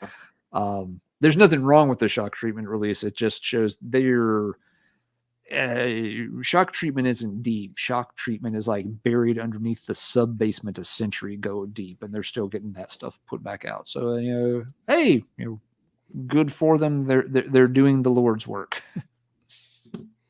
Thrash or B Thrash says no attack on High Roller. Okay. Might be the Attacker. Must be Attacker. Again. Yeah. The Attacker had one album on Metal Blade, Battle at Helm's Deep. That is kind of a cult favorite for a lot of folks. Has a hideously bad, hilarious cover. I'll pull it up on the phone here while Marty does his next one. Rick pulls up Deceased Nuclear Exorcist debut demo. Gotta give a shout out to our brother King for sure. Oh, I forgot that. Yep. Forgot about that one. All right, this is my last one, but doesn't mean you guys can't go on. This is all I picked. And I'm going to end on a metal adjacent album. This is the third concert I ever saw. I love this record. My first for them was The Land of Rape and Honey, but The Mind is a Terrible Thing to Taste by Ministry.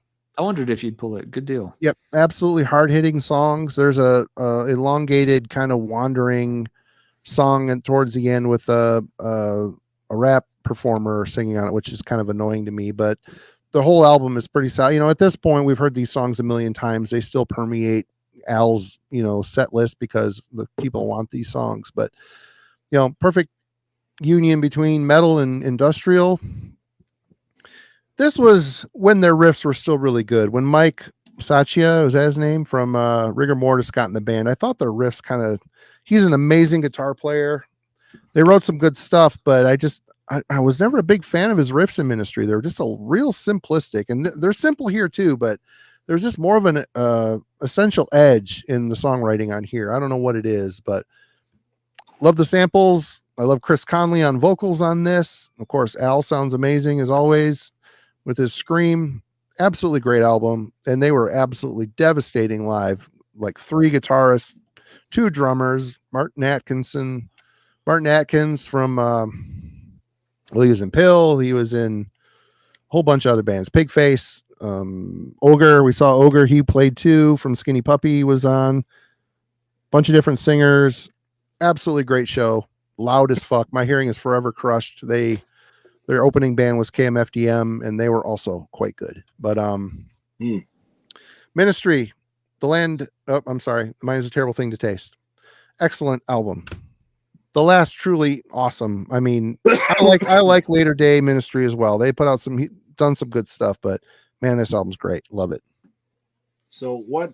I don't know Ministry that well. What's the one you would say go check out first? Well, I like early in Ministry when it was more industrial / dance pop. I really like the album Twitch, but that's all electronic, clean vocals. The Land of Rape and Honey starts to get really aggressive. This here is the more metal adjacent. Okay. I would say there's like one song on here you'll go, I don't know about that, but Thieves, So What, Burning Inside, all amazing songs. Great album. Okay. Let the Heroin Flow. All right. Let the hair flow, because it's in our thumbnail, so I might as well just show it. There you go. Dr. Steelgood. You know what? Always hasn't been my favorite Motley Crue album. I'll put it that way. I mean, I love Shout at the Devil and Too Fast for Love, and I actually even like Theater of Pain more than this album. I thought, like, when you got to Girls, Girls, Girls, which we're not talking about that year, but I thought that was a real letdown. This was a bit more of a pick-me-up to me. that Bob Brock production again. Same as the Cult there with Sonic Temple. There's a few good tracks on it. I like the heaviness of this. The drum sound is really good. Bob Rock does get the best out of the drum sound. Even, on the Black album, the drum sound is great too. But you know what? I listened to it. I loved it back in the day. Not, like I said, not as much as those first few Motley Crue albums, but might as well throw it in there. It was, a monster release for that year. We can all laugh at it a bit now and such, but you if you were under 20 years old, you knew that album by heart in 1989. You just did. Even if you didn't like it that much, you couldn't get away from it. It had so many videos and singles come off of it. That album was everywhere. It was. I was looking through some just the hair metal, glam metal kind of releases earlier, and there's a couple of other pretty big ones that year, but I think Dr. Feelgood was far and away the big album in that style that year. There's no Poison, there's no Guns N' Roses, there's no Def Leppard. You have Warrant's Dirty, Rotten, Filthy, Stinking, which did quite well for itself, but they did they leveled up on with Cherry Pie later on. But yes, we've wandered off to talking about Janie Lean albums. Jason, you're right. Kickstart weird. My Heart. That's a good song on that Cruise. That's a great. Yeah, that one's a lot of fun. There are some good tunes on it. There's some I really can't stand as well. No, there are some really rough ones. This album might have rivaled it too, though, right? Oh, fuck Aerosmith. Shoot them into space. Shoot them into that meteorite. See if it'll change the trajectory. You know what? I am not a big Aerosmith fan. I do own this because it's just connected to a girlfriend. Put it that way, okay? But I am. There you go. I only own 2 Aerosmith albums, and this is one of them. Right on. Yeah, I tried to like that album, but I'm with Marty. When I invent the time machine, and I'm working on it, it's going to take a while. I'm patience.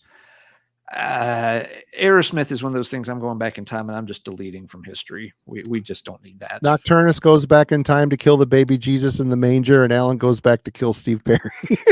We all have. I didn't say I was going. Come on. I didn't say I was going to kill Steve Perry. I'm just going to steer him into a long and satisfying career of blacksmithing. I think he'd be an excellent blacksmith. He can make horseshoes for Ren fairs. Yeah. He'll be fine. He'll settle down in Hoboken and have a wife and 4 kids, and they'll get someone else to play the elf in Lord of the Rings because his daughter will be a little bit homely because she'll have to learn how to work the bellows for dad. I'm not going to kill him. We're not getting that dark. Okay. But steps will be taken to ensure. We just don't need Aerosmith. I've tried. I can't. They're not my band. They're just not my band. Everybody's calling for Skid Row. This didn't make my list. I thought about it. The gang is all back together these days, except they're not, which is hilarious. No. But I didn't go there. Dizzy, good call. It was. I couldn't find my CD of this, but what a great album. Cures Disintegration. Oh my God. I thought depressing. About pulling it, but it's way, way outside the metal sphere, so I didn't. But it's an album I think that appeals to a huge chunk of heavy metal fans. It's so dark. Dark but beautiful dark. Yeah. Dark like you're crying, but you're happy that you're crying kind of dark. Yeah. All right, Alan, you're up. While you're up, I'm gonna go pot. Sure. I got my last one here too, but I promised a few minutes ago we would pull up some classic metal blade art from Attacker, Battle of Helm's Deep. And here you go. This is bad even by Metal Blade standards. It gets really good when you zoom in on the little He-Man wannabe over here in the corner. They didn't. Oops, lost the zoom. They didn't even really try to give this guy many features or anything. It's just kind of this big orange blob with a couple of lines, and there's an axe and some blonde hair. That's bad. Yeah, it's That's rough. Even Fate's Warning is looking at the cover of Night on Brocken and thinking, we could have done worse. Could have gone worse than the Night on Brocken original cover art. After all, who knew? Did you see Andy Cloudy Milder show that Hydra Vein album? The Hydra Vein one, yes. That's pink so cover, bad it's good. That's got some cheese, but it's awesome. It's really good cheese. Yeah, that's one of those covers that often makes those lists of top 25 worst album cover of all time memes that you see floating around. Hydra Vein's often a contender for those types of lists. But the Attacker's just atrocious. The Fate's Warning cover, I can laugh at that. This one, I just look at it and it just makes me sad. Anyway. No, then he told me that the second Hydra Vein album was done by Dan Seagrave. So total upgrade. Really? Yeah. I didn't know that. Upgrade in the art department. Yeah, just a little bit there. Yeah. We went second album Seagrave, first album Crayola. Exactly, yeah. That's funny. All right, well, let me wrap up my last release here. We'll do one more of the sort of underground thrash scene. 89 release out of Texas, Gamicides, Victims of Science. I gotta get that.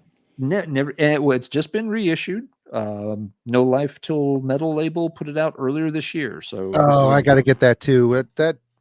It's a great time to pick it up. Yeah. Yeah, it's exactly what you expect it to be. It's ferocious Texas thrash. Good stuff. I love the song Fossilized because it's all paleontology lyrics, which of course is right in my wheelhouse. There's a couple of songs that, by today's standards, the lyrics are a bit cringy, but it's a very, very good album, very emblematic in my mind of, what was happening in the Texas scene in those, late 80s years. And worth mentioning, not only has it gotten a nice reissue here, but Rick Perry is still active, and he has a new project called Iron Jaw that I meant to pull and show. Now the Iron Jaw release is very much like classic early 80s Judas Priest worship. It's not a thrash project at all. But Rick is still around, out and about there. So Rick, if you're seeing this, he does check in and watch videos. I think he's watched Metallurgy on more than one occasion. So really cool. Gamicide had some talent. Absolutely. They could have been a thing. But they were on a very small label. And he even says, like, in the liner notes in here, it's just like there were just so many thrash bands at the time. It was just so hard to get noticed by 1989. And but if nothing else, they did leave one really cool album for everybody to check out. Okay. And with that, I'm at the bottom of my stack for 1989 also. So that was their only album then? Only album, yep. Okay, I'm gonna have to check that out. And they had some demo recordings. I'm trying to check if they ever got anything like pressed up. A couple of demos. There's a box set called Contamination Complete. I guess it's probably the album and the two demos. And then there was a single. There's a Metal Archives lists a single from a couple of years ago. I don't know what that's about. If it was newer tracks or just something old. But yeah, basically a one and done album. Before I switch over to Darcy here, I just wanted to show The Culprit. Has 3 songs. You have that. That's so cool. Well, you're gonna have it. It's going in your box because it's got the tracks Nobody's Perfect and Interrogate on here as well. It never jive with me. The Ghostbusters thing is so fucking stupid. Oh my god, it's so stupid. Anyway, it's funny to me because my kid's all about the Ghostbusters song this Halloween. That's cool. That's just not something you see every day. Put it that way. And the tape, last time I listened to it, it seemed like it was a little warbly, just like from years of probably degradation. I don't know, but it's your problem now, my friend. Right on. You're up. Well, take us home, Darcy. Take us home. I'm running out of picks anyways. I just thought somebody mentioned Skid Row there. I busted out my old cassette. There it is. There you go. Skid Row. I honestly grew up on a lot of this shit. I don't listen to it as much as I used to. It feels like I've said I've gotten heavier over the years, hanging out with you buggers and leading me into all these great bands. So yeah, we'll close on that because I mean that's what I spend my time doing is researching. I got a whole list of stuff you guys told me already here. So Perfect. yeah. Yep. No, Skid Row is for that style. That was one of the better albums, in that vein. And they were.